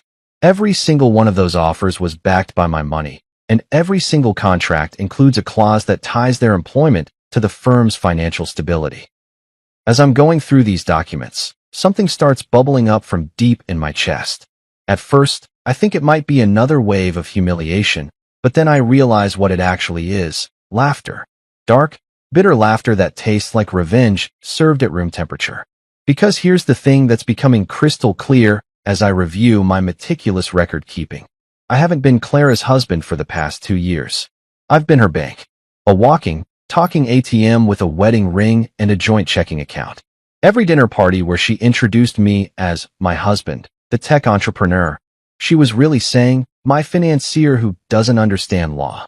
Every time she asked my opinion on hiring decisions or office locations, she was just being polite while spending my money. Every passionate speech about building something meaningful and lasting, she was talking about building it on my dime while planning to cut me out of the picture. I pull out my laptop and start cross-referencing the documents with my bank statements. The pattern is so obvious now that I can't believe I missed it. Every major expense for the firm coincided with Clara working late nights, taking client dinners that always seemed to include Victor, and coming home with that glow that I stupidly thought was professional satisfaction. $20 million. That's what the grand total comes to when you add up every check, every wire transfer, every credit card payment I've made to support Hale and Winters LLP. $20 million to fund my wife's affair and finance my own public humiliation. But here's where Clara and Victor made their fatal mistake. They assumed I was just another rich guy who got successful by luck and stayed successful by throwing money at problems. They thought I was the kind of Mark who signs papers without reading them and trusts people because it's easier than being suspicious. They clearly never did their homework on how Marcus Hale actually operates. Every single one of these transactions was structured as a business investment, not a marital gift. Every contract includes performance clauses, accountability measures, and most importantly, exit strategies. Clara never read the fine print because she was too busy planning her grand debut as New York's hottest new legal power couple. I closed the binder and reached for the next one. Corporate structure and silent partner agreements. This is where things get really interesting. See, when you're putting $20 million into a startup law firm, even one run by your loving wife, you don't just write checks and hope for the best. You create legal structures that protect your investment. You establish yourself as a silent partner with very specific rights and responsibilities. Rights like the ability to freeze corporate accounts if fiscal responsibility is questioned. Rights like mandatory disclosure of all major expenditures. Rights like unilateral withdrawal of invested capital under breach of fiduciary duty clauses. The beauty of it all is that Clara signed every single one of these agreements herself. She was so eager to get her hands on my money that she barely glanced at the corporate documents. She probably assumed they were just legal boilerplate, the kind of paperwork you sign when your husband is being overly cautious about protecting his assets. I lean back in my chair and take another sip of that Macallan, savoring both the whiskey and the irony. At this very moment, Clara and Victor are probably still at the Hilton, basking in the afterglow of their power move, accepting congratulations from all those legal eagles who witnessed my public takedown. They think they've won. They think Marcus Hale just got played by the two smartest people in the room. They're probably already planning how to spend my $20 million, maybe even joking about how easy it was to separate a fool from his money. What they don't realize is that Marcus Hale doesn't get played. He plays the game better than everyone else. And sometimes that means letting people think they're winning right up until the moment they realize they've been checkmated. I close the safe and pour myself another drink. Tomorrow, the real education begins. Tonight, I'm just a guy in an expensive apartment, surrounded by evidence of the biggest mistake his wife ever made. But hey, we all make mistakes. The trick is making sure yours aren't fatal. You know what separates successful people from everyone else? Timing. Not just knowing what to do, but knowing exactly when to do it. And as I'm sitting in my study at 2:47 a.m., nursing my third glass of Macallan and staring at my laptop screen, I realize that my timing has never been better. The city outside my windows is mostly asleep, but I'm wide awake with the kind of clarity that only comes from having your world turned upside down and finally seeing it right side up. Clara and Victor are probably passed out in some five-star hotel suite right now, drunk on champagne and their own perceived brilliance. They think they've pulled off the heist of the century, stealing $20 million and a law firm from Marcus Hale, while making him look like a fool in front of half of New York's legal establishment. What they don't know is that Marcus Hale doesn't sleep when there's work to be done. And tonight, there's definitely work to be done. I crack my knuckles and open up my laptop, the screen's blue glow reflecting off the empty whiskey glass beside me. First stop, the firm's online banking portal. Clara probably assumes I don't have access anymore, maybe even changed the passwords in some amateur attempt at digital security. She always was too trusting, too willing to believe that people are exactly what they appear to be on the surface. But here's the thing about being the guy who bankrolled the entire operation. You make sure you always have a way in. Those credentials I memorized when we first set up the corporate accounts?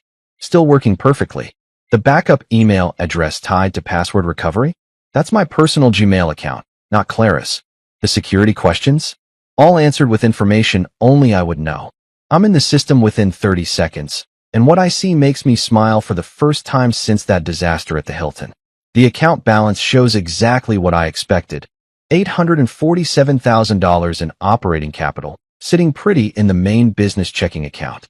There's also the money market account with another $1.2 million in reserve funds, and the expense account Victor's been using to fund his and Clara's business dinners at the city's most expensive restaurants.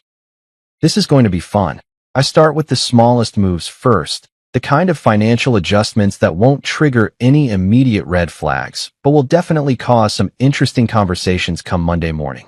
The automatic payment system that handles the firm's monthly expenses, office lease, utilities, cleaning service, coffee suppliers, gets a little adjustment. Not canceled, mind you, just temporarily suspended due to account verification requirements. Next up, the vendor payments. That fancy catering company that provided tonight's champagne fountain and caviar service? Their invoice payment just got frozen pending financial review. The florist who created those elaborate centerpieces? Same deal. The sound system rental, the photographer, the valet service. Every single vendor who contributed to my public humiliation just got moved to payment pending status. But I'm just getting warmed up. The real masterpiece is the payroll system. All those hotshot lawyers Clara and Victor poached from competing firms, the ones with their signing bonuses and six-figure salaries and attitudes that could cut glass, their direct deposit information just encountered a small technical glitch that will require manual resolution. Nothing permanent, you understand.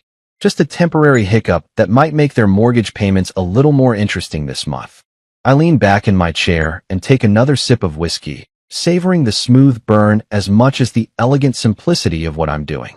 This isn't some dramatic corporate raid with hostile takeovers and screaming board meetings.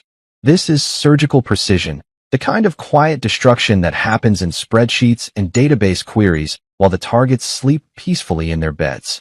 But the real coup de grace is still coming. I navigate to the investment management section of the portal, where the crown jewel of my financial architecture sits waiting. My silent partner withdrawal clause. It's buried in subsection 7.3 of the corporate partnership agreement, the part that Clara's lawyer probably skimmed over because it looked like standard boilerplate language. What it actually says, in very precise legal terminology, is that any partner who contributed more than 75% of the firm's initial capitalization has the right to immediate asset recovery in the event of material breach of fiduciary responsibility or dissolution of partnership confidence. $20 million in, Clara's public divorce announcement at the firm's launch party, Victor's smirk as he watched me get handed those papers. I'd say that qualifies as material breach of just about everything. I click through the withdrawal process, each screen asking me to confirm that yes, I really want to do this, and yes, I understand the consequences, and yes, I'm absolutely certain. The system is designed to make you think twice, to give you multiple opportunities to back down from what it knows is going to be a financial nuclear option. But Marcus Hale doesn't back down. Not when he's been played. Not when he's been humiliated. And definitely not when he's got 20 million reasons to make his point crystal clear. The final screen is beautiful in its simplicity. Withdrawal request submitted. Funds will be transferred within 24 to 48 business hours, pending final documentation review. Below that, a number that makes my heart skip a beat, $20 million. $20 million, about to disappear from Hale and Winters LLP's accounts like morning mist in the summer sun. I hit submit and lean back to watch the digital wheels start turning. Somewhere in the depths of the banking system's servers, electronic signals are already starting to flow, beginning the process that will transform Clara's dream firm from a powerhouse startup into a very expensive pile of legal documents. The beauty of it all is the timing. It's Saturday night, or Sunday morning, technically. The banks won't start processing anything until Monday, which means Clara and Victor have roughly 40 hours to enjoy their victory before they discover what Marcus Hale's version of a divorce settlement actually looks like. I pour myself one more glass of that Macallan and walk over to the floor-to-ceiling windows overlooking Central Park. The city spreads out below me like a circuit board, all glittering lights and hidden connections. Somewhere out there, Clara is probably sleeping the sleep of the victorious, dreaming about her new life as New York's hottest legal celebrity. What she doesn't know yet is that you can't build a legal empire on someone else's money and then expect them to just walk away when you're done with them. You can't humiliate Marcus Hale in front of half the city's power brokers and assume there won't be consequences.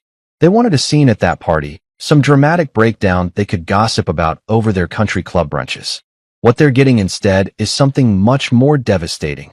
A silent storm that's going to tear through their perfect little world like a Category 5 hurricane. The best part? They'll never see it coming until it's already too late. I raise my glass to the sleeping city and smile. Monday morning is going to be very, very interesting.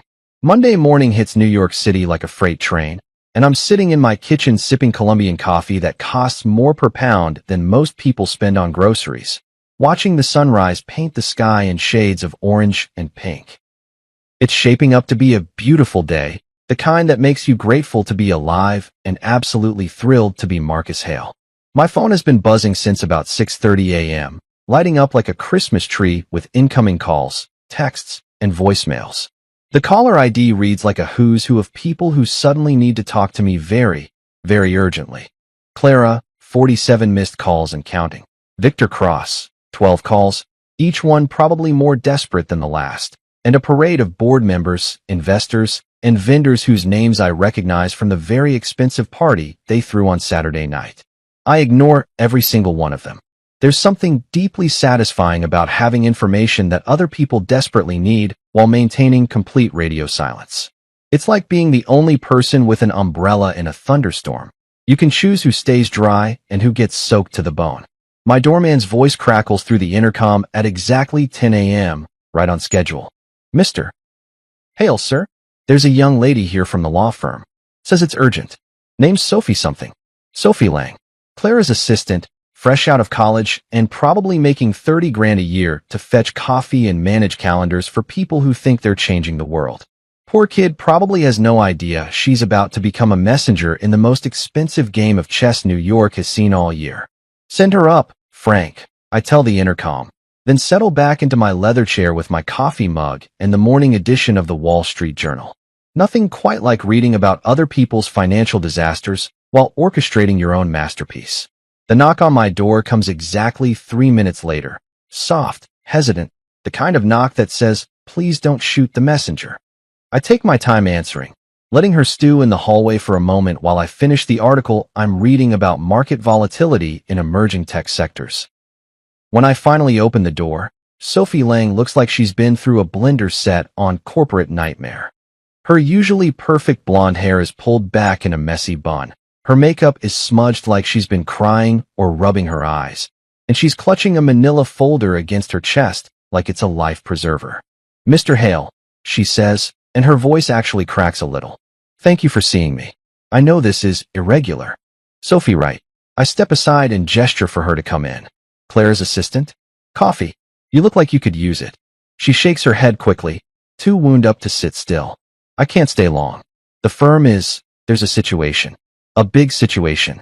I pour myself a fresh cup and lean against the kitchen counter, watching her with the kind of mild interest you'd show to a particularly entertaining street performer.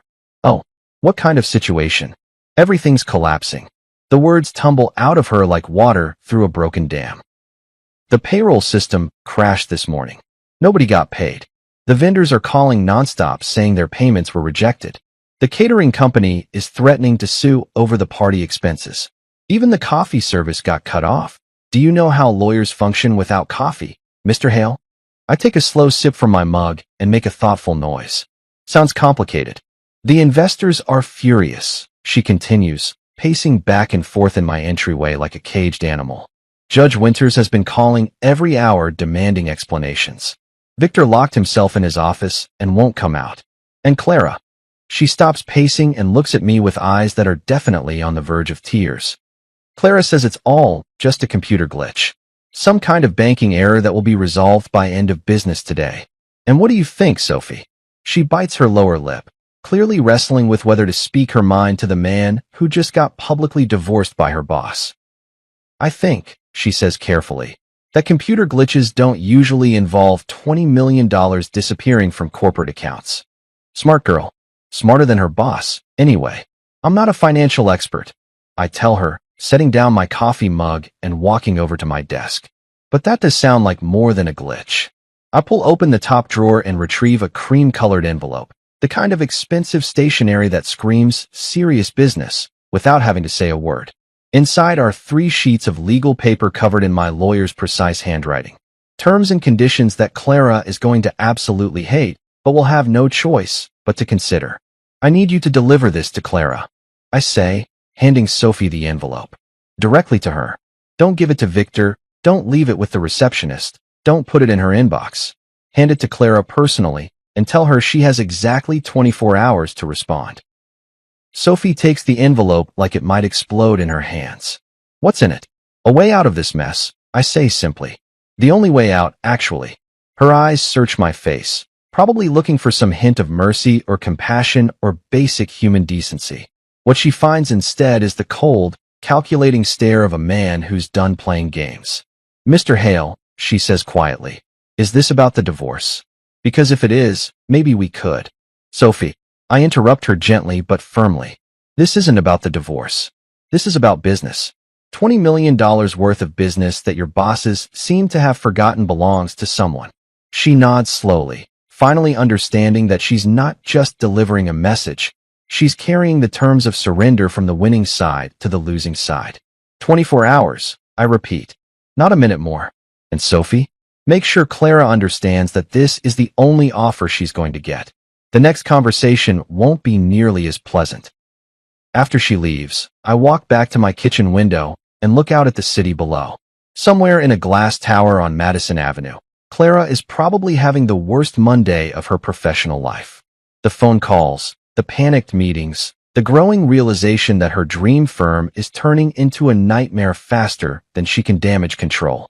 I pour myself another cup of coffee and check my phone. 53 missed calls now, plus a text message from Victor that just says, "Call me now" in all caps.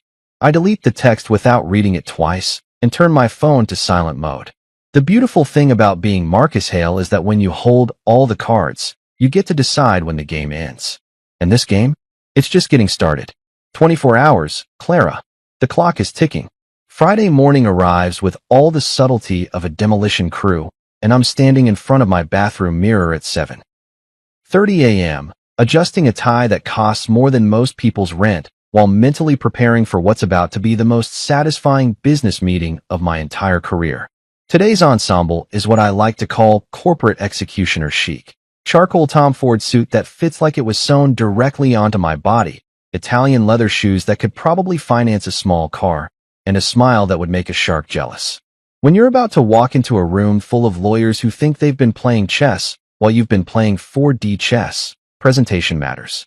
The ride to Hale and Winters LLP takes exactly 14 minutes in Manhattan traffic, which gives me just enough time to review my notes and savor the irony of walking into a building whose lease I personally guarantee.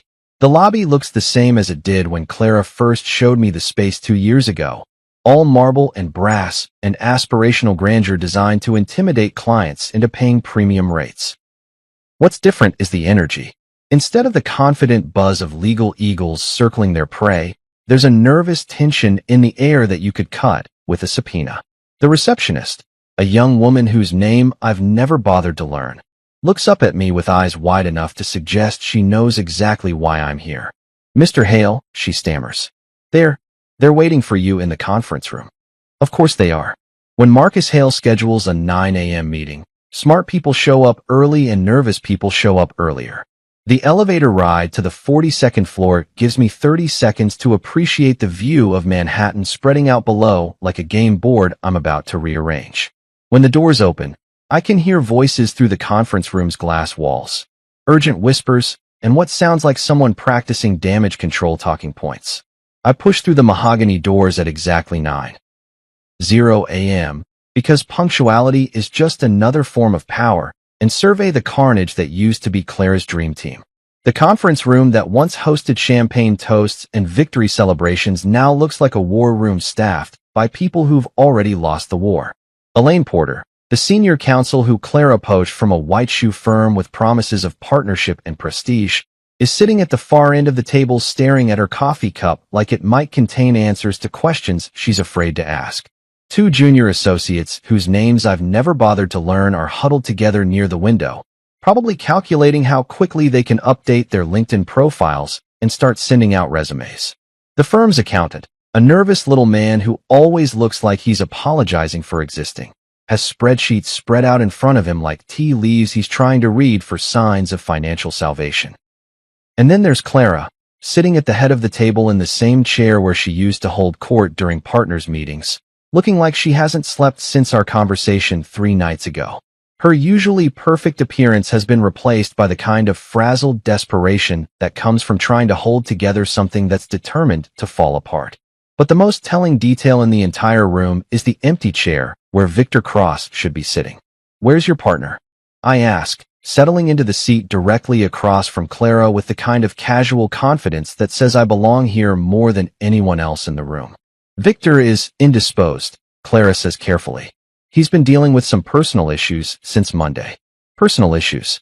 That's a polite way of saying nervous breakdown brought on by the sudden realization that he's been screwing around with someone else's wife while spending someone else's money.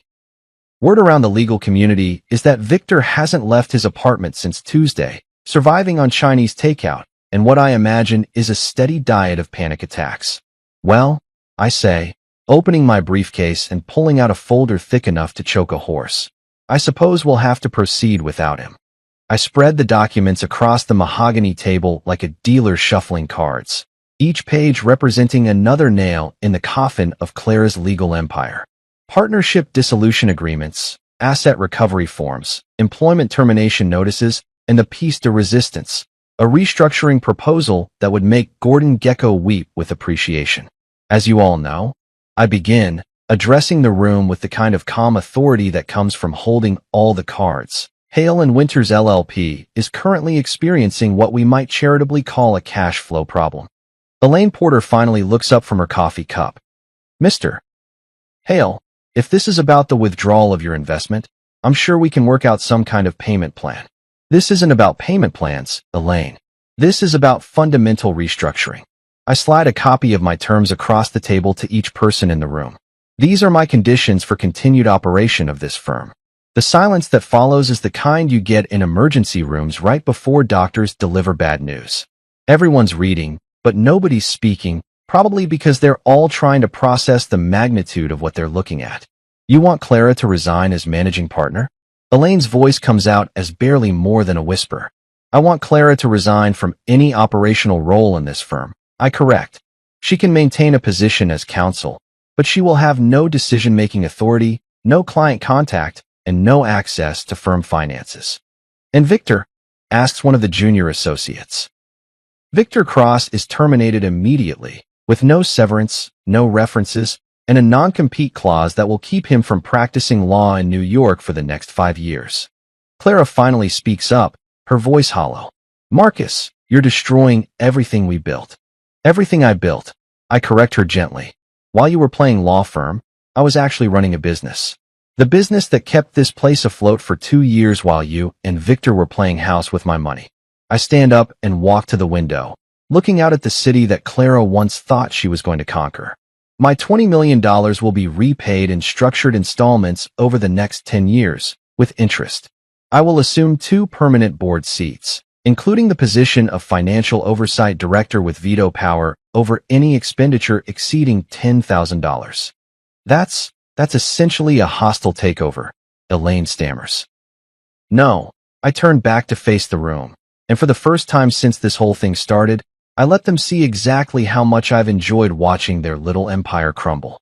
A hostile takeover is when someone steals your company. This is what happens when you bite the hand that feeds you and discover it has very sharp teeth. Clara's hands are shaking as she picks up the pen I've placed in front of her. "If I sign this, I'll be nothing more than an employee in my own firm. Your firm? I walk back to the table and lean down so that my face is level with hers. Clara, this stopped being your firm the moment you decided to serve me divorce papers at a party I paid for. What you're looking at now is the Marcus Hale version of a settlement offer.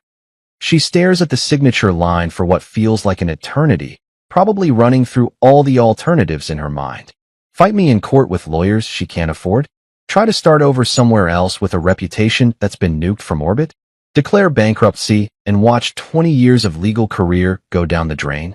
When she finally signs her name, the pen scratches across the paper like fingernails on a chalkboard. One by one, the other partners sign their copies, each signature another step in what history will probably remember as the most efficient corporate coup in Manhattan legal history. As I'm packing up my briefcase, Elaine Porter clears her throat. Mr. Hale, what happens to the rest of us? You keep your jobs, I say simply. You keep your salaries. You keep your benefits. The only thing that changes is that this firm will now be run by someone who actually knows how to run a business. I'm almost to the door when Clara's voice stops me. Marcus, she says, her voice barely audible. Was this always the plan? Even from the beginning? I turn back and look at her one last time. This woman I was married to for 8 years, who I trusted with my money and my heart, who I watched build her dreams on the foundation of my bank account before she decided she didn't need the foundation anymore. No, Clara, I tell her honestly. The plan was to love you and support your dreams and grow old together. But plans change when people do stupid things. I close the door behind me with a soft click, leaving behind the wreckage of Clara's empire and the birth of something entirely new. Outside on the street, I pull out my phone and dial my accountant. Jameson? It's Marcus. Yes, it went exactly as planned. Start the paperwork for the restructuring. And Jameson? Make sure the new letterhead reads, Hale Legal Partners. I think it has a nice ring to it. 2 weeks after I basically nuked my wife's legal empire from orbit, I find myself standing in front of a converted townhouse in Brooklyn that looks like it's been through more battles than a Civil War battlefield. The paint is peeling, the front steps are cracked, and there's a fire escape that probably violates about 17 building codes. But something about this place feels more real than all the marble and mahogany I've been dealing with lately. This is where the magic happens, apparently. Phoenix Legal Collective, a name that would make corporate lawyers laugh until they cried, but somehow fits perfectly with the scrappy energy radiating from this building like heat from a furnace. I'm here because my lawyer, Patricia Wells, mentioned something about opportunities in emerging legal markets during our post-coup celebration dinner last week. What she actually meant was, there's this crazy young lawyer in Brooklyn who's making the big firms nervous, and maybe you should check her out before someone else does. The reception area looks like it was decorated by someone who shopped exclusively at garage sales and IKEA's bargain bin. Mismatched chairs, a coffee table that's probably older than most of the staff, and walls covered with newspaper clippings about cases they've won against corporations that could buy and sell this entire building without blinking. But here's the thing about Marcus Hale. I didn't get where I am by judging books by their covers. Some of the most profitable investments I've ever made started in places that looked like they were one health inspection away from being condemned. Mr. Hale, a voice calls from across the room, and I turn to see a woman who's probably young enough to be carded at restaurants, but carries herself with the kind of confidence that usually takes decades to develop. I'm Lydia Torres. Thank you for coming.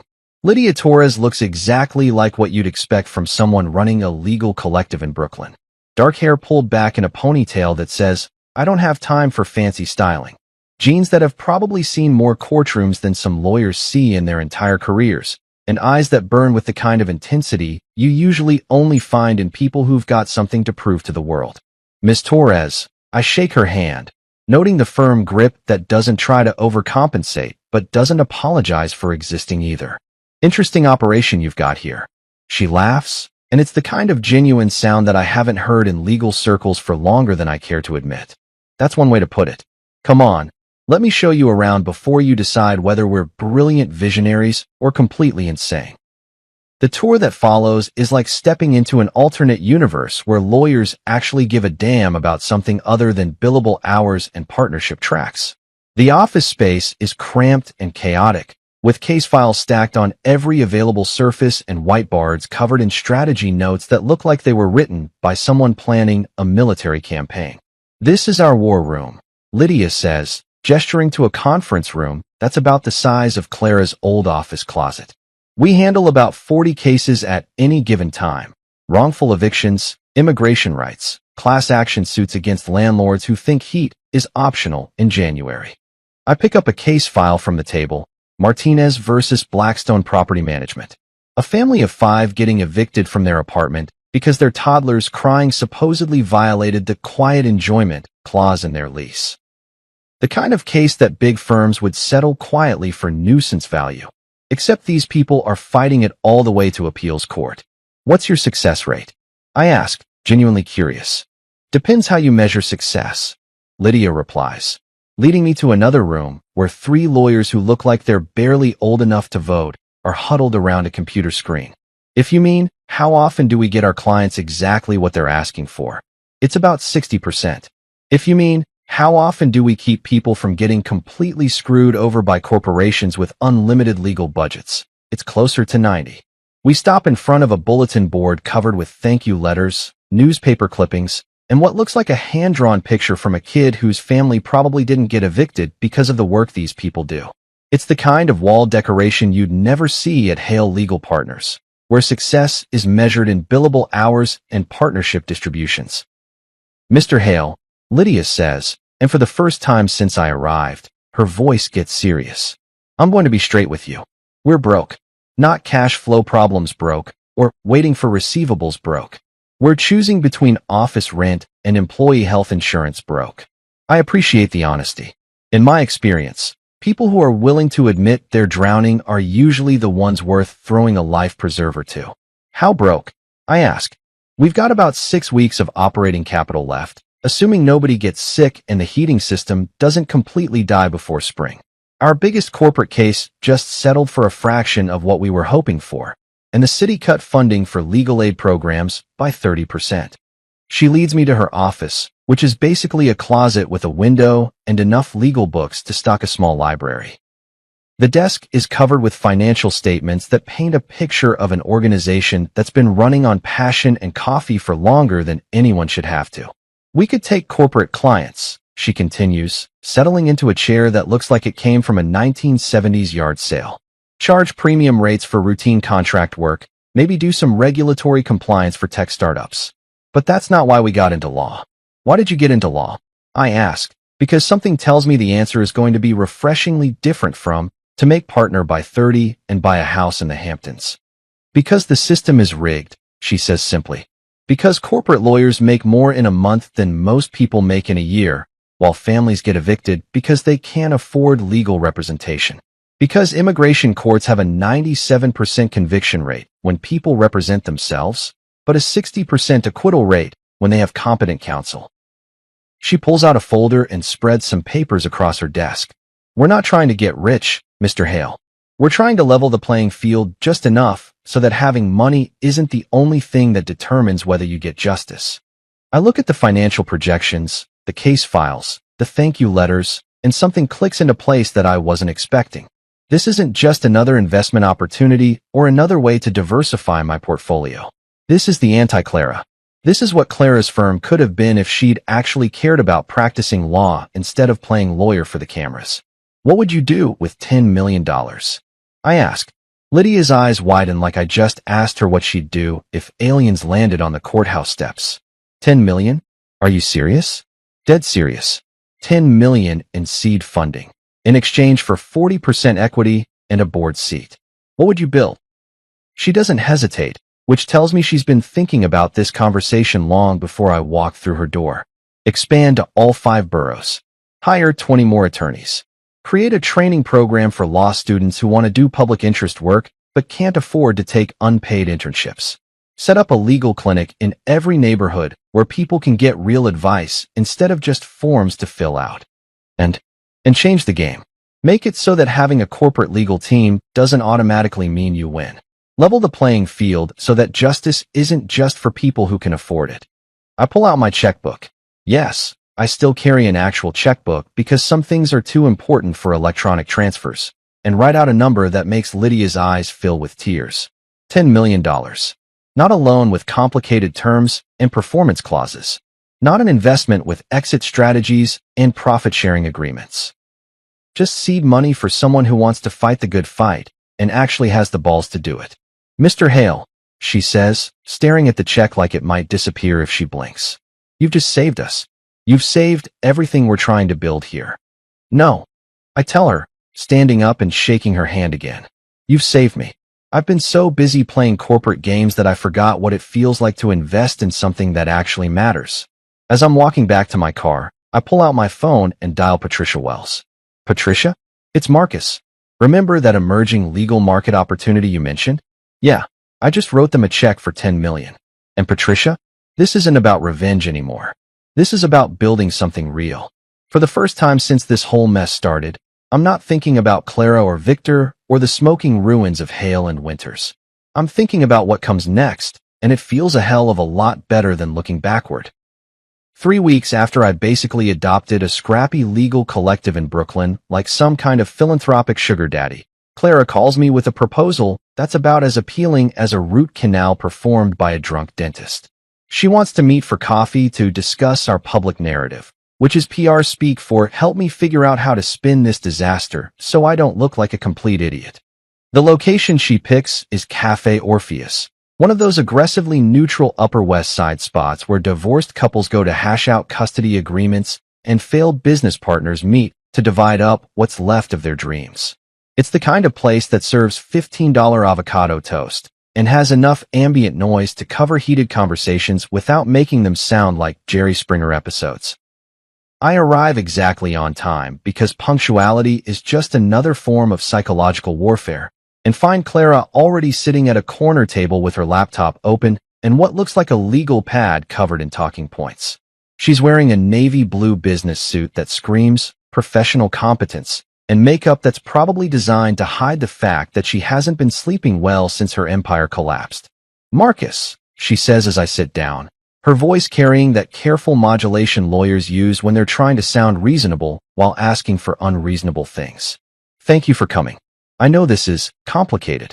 I order black coffee from a waitress who looks young enough to be my daughter and settle back in my chair with the kind of relaxed confidence that comes from holding all the cards in a game where your opponent is still trying to figure out what game they're playing. So, I say, stirring cream into my coffee with the deliberate slowness of someone who has nowhere else to be and all the time in the world. What's this about, Clara? She slides her laptop across the table like she's presenting evidence in a murder trial. On the screen is a draft press release that's been formatted with all the professional polish of a Fortune 500 company's damage control statement. The headline reads, Hale Legal Partners announces leadership transition. I start reading, and with every sentence, my appreciation for the creative use of the English language grows exponentially. According to this masterpiece of corporate fiction, Clara is stepping back from operational duties to focus on strategic client relationships. My acquisition of controlling interest in the firm is described as a planned transition to optimize operational efficiency. The complete absence of Victor Cross from any mention in the document is apparently because he's pursuing new opportunities in the private sector. It's like reading a fairy tale written by someone who learned creative writing from SEC filing documents. This is interesting, I say after finishing the entire thing, which takes about 3 minutes because it's mostly buzzwords strung together with corporate nonsense. Very creative. Clara leans forward with the kind of hopeful expression that suggests she actually thinks I might be buying what she's selling. I worked with our communications consultant to craft something that protects everyone's reputation while explaining the transition in terms that the legal community can understand. Our communications consultant, I repeat slowly. You mean the same communications consultant who charged my company $20,000 to plan a launch party where you publicly divorced me? Her face flushes slightly, but she pushes forward like a lawyer who's already committed to a bad argument. Marcus, we both have reputations to protect. This statement allows us to move forward without unnecessary damage to either of our professional standing. I close the laptop and slide it back across the table. Clara, this reads like something a politician would release after getting caught embezzling campaign funds. It's 90% bullshit wrapped in 10% fancy vocabulary. It's a professional statement that. It's a lie. I interrupt her gently but firmly. Every single sentence in that document is designed to hide the truth instead of explaining it. You want to protect our reputations? Let's start by telling people what actually happened. She stares at me like I just suggested we take out a full-page ad in the New York Times admitting to war crimes. You want me to tell the truth? The actual truth. Crazy concept, I know. But yes, I want you to tell the truth. For the next 2 hours, we sit in that cafe rewriting Clara's fairy tale into something that resembles actual journalism. It's like performing surgery on a piece of creative writing, cutting away all the corporate speak and media training until what's left is raw, honest, and probably more devastating than anything I could have written myself. The first draft Clara produces is still mostly garbage, but it's garbage that's moving in the right direction. Instead of stepping back from operational duties, she writes, resigning from leadership positions. Instead of planned transition, she admits to financial restructuring following the withdrawal of major investment. But it's still not enough. Try again, I tell her, handing back her laptop after deleting half of what she's written. This time, pretend you're explaining it to your father. Judge Winters doesn't do corporate speak, Clara. He does facts. The mention of her father hits like a slap across the face. Judge Robert Winters is old-school judiciary, the kind of man who believes that words should mean what they say and say what they mean. He's also the kind of father who raised his daughter to believe that integrity matters more than appearances, which makes Clara's current situation especially painful. She starts typing again, and this time the words that come out are sharper, cleaner, more honest. Instead of hiding behind passive voice and corporate euphemisms, she starts taking responsibility for decisions that led to consequences. Marcus Hale provided the financial foundation that made Hale and Winters LLP possible, she writes.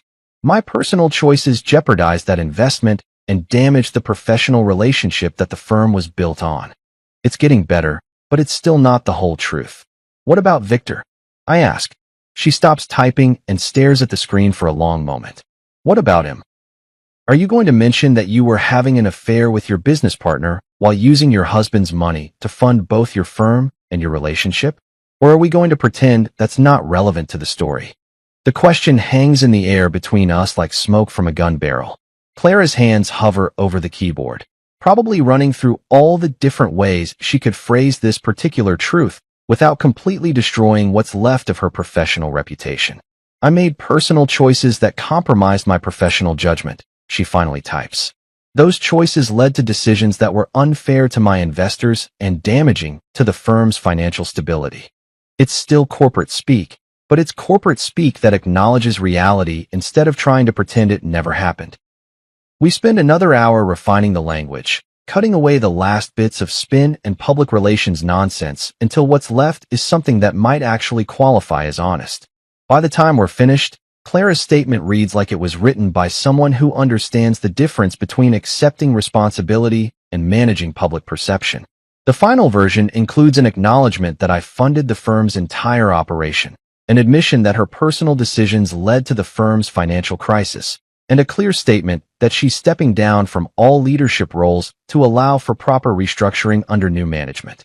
This is going to destroy my reputation, she says, reading through the final draft one more time. Your reputation was destroyed the moment you decided to publicly humiliate the man who bankrolled your entire operation, I tell her.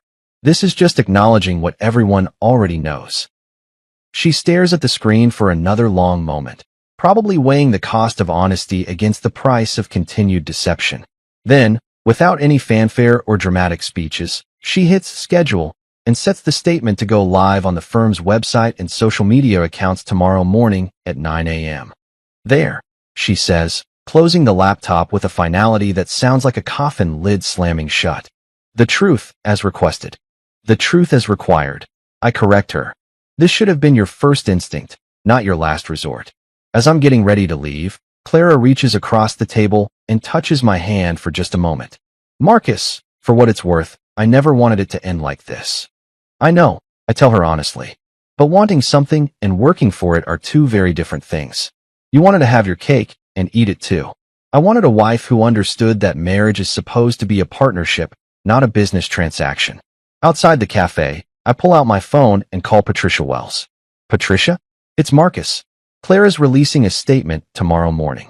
Yes, it's honest. No, she's not going to like the reaction. And Patricia? Make sure our media people are ready to field calls. Tomorrow's going to be interesting. Somewhere in the back of my mind, I can already hear the phones ringing at law firms across Manhattan as the legal gossip network processes the news that Clara Winters-Hale just admitted to imploding her own firm through spectacular professional misconduct. Tomorrow morning, the truth finally gets to see daylight. And after months of living in Clara's carefully constructed fantasy, that feels like a victory all by itself. You know what's funny about the truth? It spreads faster than gossip and hits harder than a freight train carrying lawsuits. Clara's statement goes live at exactly 9 a.m. on a Tuesday morning, and by 9:15, my phone is buzzing like an angry hornet's nest with calls from reporters, lawyers, and probably half the legal establishment in Manhattan who suddenly want to know everything about Marcus Hale. I'm sitting in my apartment, nursing my second cup of Colombian coffee and watching the sunrise paint Central Park in shades of gold and possibility when the first call comes in. It's from Legal Times, then Above the Law, then something called Manhattan Law Weekly that I'm pretty sure didn't exist yesterday, but apparently has very strong opinions about corporate restructuring in boutique firms. The best part? I don't answer a single one of them. Instead, I pour myself another cup of coffee and settle in to watch the digital wildfire spread across social media like spilled gasoline meeting a lit cigarette. LinkedIn explodes with hot takes from lawyers who want everyone to know they saw this coming all along. Twitter becomes a battlefield between people who think Clara got what she deserved and people who think I'm some kind of corporate monster for pulling my own money out of a business run by people who betrayed me. By noon, the story has made it to the front page of the New York Law Journal with a headline that reads, "Power Couple's Public Divorce Exposes Law Firm Financial Crisis." The article includes quotes from sources close to the situation who apparently have very detailed knowledge of my personal finances and very strong opinions about my character. But here's the thing about being Marcus Hale. When you've already won the war, watching people argue about the battle tactics is just entertainment. The real fun starts around 2 p.m. when my email inbox begins filling up with opportunities that would have seemed impossible just 6 months ago. Columbia Law School wants me to guest lecture on entrepreneurial finance in legal startups. The New York State Bar Association is asking if I'd be interested in serving on their ethics committee, which is either ironic or perfectly appropriate, depending on your perspective. 3 different nonprofit organizations want to discuss potential partnerships. And someone from the mayor's office is asking if I'd consider joining an advisory board on small business development. It's like watching your reputation get rebuilt in real time. Except this time it's being built on a foundation of honesty instead of carefully managed public relations. The most interesting call comes from Dr. Eleanor Hartwell at NYU's Business School, who wants to know if I'd be willing to participate in a case study about financial accountability in professional services partnerships.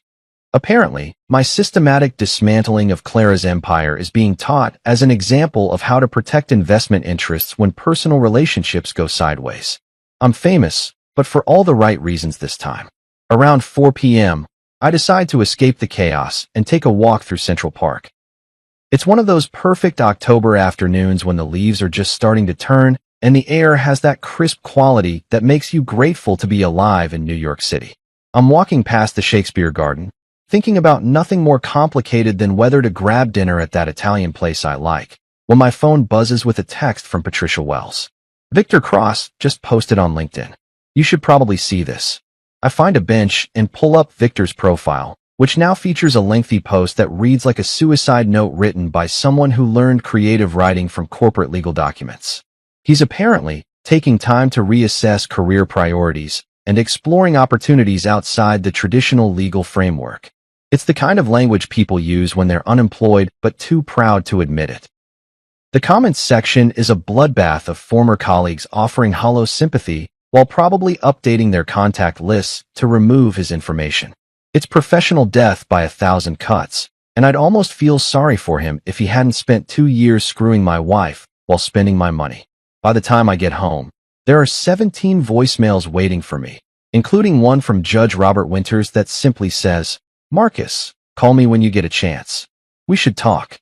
Clara's father has always been a straight shooter, the kind of man who doesn't waste words or time on pleasantries when there's serious business to discuss. I call him back immediately, because ignoring Judge Winters is the kind of mistake that follows you around for the rest of your life. Marcus, he answers on the first ring. I read Clara's statement. I also read the coverage in the legal press. Are you doing okay? It's such a simple question, but coming from him, it carries the weight of genuine concern. Judge Winters watched his daughter destroy her marriage and her career, and somehow he's asking if I'm okay. I'm better than I've been in years, Judge, I tell him honestly. Thank you for asking. Good. That's good. There's a pause, and I can hear him choosing his words carefully. Marcus, I want you to know that what Clara did, the way she handled this situation, that's not how I raised her. That's not the kind of person I thought she was. People change, Judge. Sometimes they show you who they really were all along. Maybe so, but I want you to know that you handled this with more class than most men would have shown. You could have destroyed her completely, and you didn't. After I hang up, I realize that Judge Winters is right. I could have destroyed Clara completely. I could have made sure she never practiced law again. Could have turned her into a cautionary tale that law students study for decades. Instead, I gave her a chance to rebuild, albeit on a much smaller scale, and with a much clearer understanding of how the world actually works. Maybe that makes me a better man than I thought I was. Or maybe it just makes me someone who's learned the difference between justice and revenge. That evening, I'm getting ready for dinner when my doorman calls up to announce that I have a visitor. Dr. Camille Rhodes from Columbia Law School, sir. Says she has an appointment. I don't remember scheduling any appointments, but something about the name sounds familiar. It takes me a moment to place it. She's the ethics professor who was quoted in one of the articles about Clara's statement, talking about fiduciary responsibility in professional partnerships. Dr. Camille Rhodes turns out to be a woman in her early 40s with the kind of sharp intelligence that comes through in everything from her handshake to the way she looks around my apartment like she's cataloging details for future reference. She's wearing jeans and a Columbia sweatshirt, which suggests this isn't a formal business call. Mr. Hale, she says, settling into the chair across from my couch, like she belongs there. I hope you don't mind the unscheduled visit. I was in the neighborhood, and I've been following your situation with great interest. Academic interest? I ask, pouring 2 glasses of wine because something tells me this conversation is going to require alcohol. Professional and personal, she admits. What you did to Hale and Winters, the way you structured your withdrawal, the legal mechanisms you used to protect your investment, it's brilliant. Ethically sound, legally airtight, and more elegant than anything I've seen in 20 years of studying corporate accountability. We talk for 3 hours about everything from business ethics to the future of legal education. And by the time she leaves, I realize 2 things. First, that I haven't had a conversation this intellectually stimulating since before Clara and I got married. And second, that Dr. Camille Rhodes has the kind of smile that makes you want to figure out what makes her laugh. As I'm cleaning up the wine glasses, I catch myself smiling for no particular reason except that for the first time in years, the future feels like something worth looking forward to instead of something to survive. Tomorrow, I start teaching a seminar at Columbia on entrepreneurial finance. Next week, I'm meeting with the Phoenix legal team to discuss expansion plans. And sometime soon, I might just ask Dr. Camille Rhodes if she'd like to continue our conversation over dinner. The war with Clara is over, and I won. But more importantly, I'm finally ready to start building something new. 6 months after the spectacular implosion of what used to be Clara's legal empire, I'm sitting in my new apartment on the Upper West Side, grading papers from my Columbia Law School seminar on entrepreneurial finance, when the FedEx courier shows up with a package that's about to close the final chapter of the Marcus Hale revenge story. The apartment is smaller than my old place. No marble countertops or floor-to-ceiling windows overlooking Central Park, but it gets sunlight. Real, honest-to-God sunlight that streams through normal-sized windows and makes everything feel warm and alive instead of like a museum exhibit designed to impress people I never really liked anyway. The FedEx envelope is addressed in handwriting I recognize immediately, even though it's been months since I've seen Clara's distinctive cursive. No return address, but the Portland postmark tells me everything I need to know about how far she's fallen from the Manhattan legal scene she once thought she was going to conquer. I pour myself a cup of coffee, regular coffee, not the $20 a pound Colombian stuff I used to drink because expensive was supposed to mean better, and settle into the reading chair I bought from a furniture store in Queens instead of some boutique showroom where they charge extra for the privilege of being condescended to by interior designers. The letter inside is written on plain white paper, the kind you can buy at any drugstore, and it's only 1 page long. But sometimes 1 page is enough to say everything that needs saying. Marcus, asterisk. I moved to Portland 3 months ago. I know that probably doesn't surprise you. Everyone in the New York legal community knows by now that Clara Winters Hale is persona non grata east of the Hudson River, asterisk. I work at a nonprofit clinic now, helping people who can't afford lawyers navigate immigration cases and housing disputes. The pay is terrible. The office is in a strip mall between a nail salon and a tax preparation service, and I've never been happier to go to work in the morning, asterisk. I understand now what you tried to tell me that night in your apartment. I understand the difference between being respected and being famous, between building something real and building something that looks good in legal trade publications, asterisk. I spent 8 years married to a man who supported my dreams even when I didn't deserve his support, and I threw it all away because I thought I needed to prove something to people whose opinions shouldn't have mattered, asterisk. I know you probably don't want to hear from me.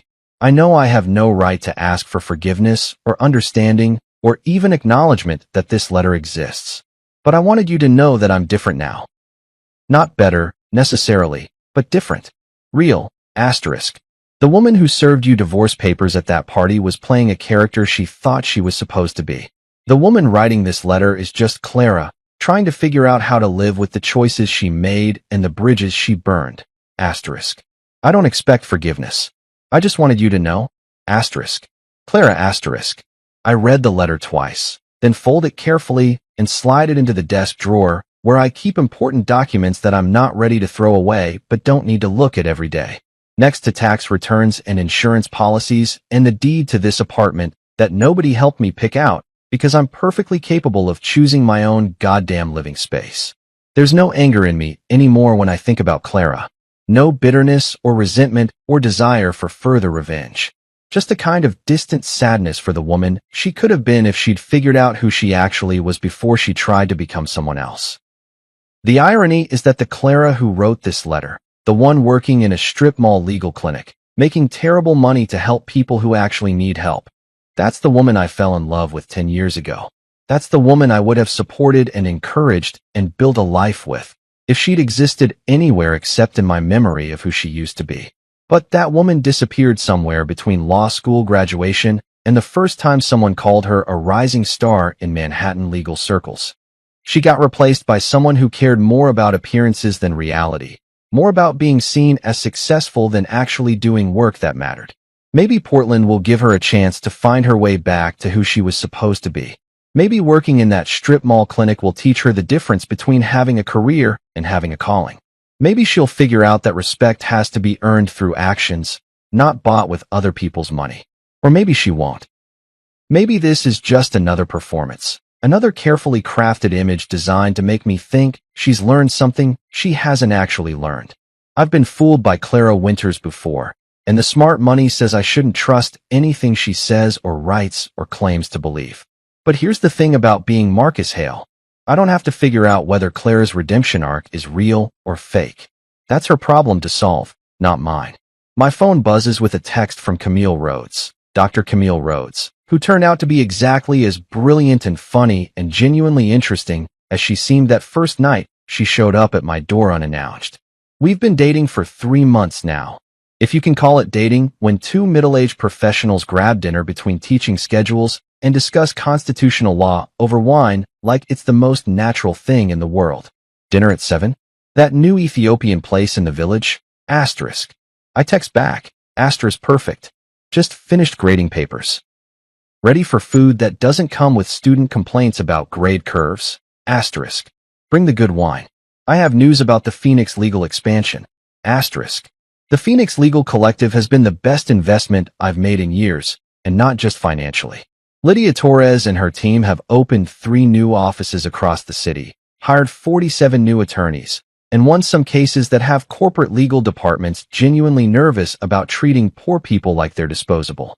Last month, they convinced a federal judge to certify a class action lawsuit against one of the biggest property management companies in New York, representing over 2,000 tenants who were illegally charged fees that nobody bothered to explain or justify. The settlement is going to run into 8 figures, and every penny of it goes to people who actually need the money instead of lawyers who already have too much. That's what victory looks like when you're building something instead of destroying something. When you're creating value instead of just redistributing wealth from people who trusted you to people who betrayed them. I look out my window at the street below, where normal people are living normal lives without worrying about legal empires or corporate restructuring, or whether their spouse is planning to publicly humiliate them at parties they paid for. A couple is walking hand in hand toward the subway, probably heading to jobs that don't require them to question everyone's motives or document every financial transaction like they're preparing for war.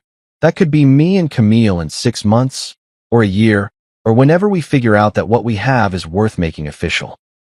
Walking to dinner without checking our phones for urgent messages from lawyers or accountants or business partners who think the world will end if they don't have immediate answers to questions that could wait until tomorrow. The sunlight is starting to fade, painting my apartment in shades of gold and amber that make everything look warm and possible.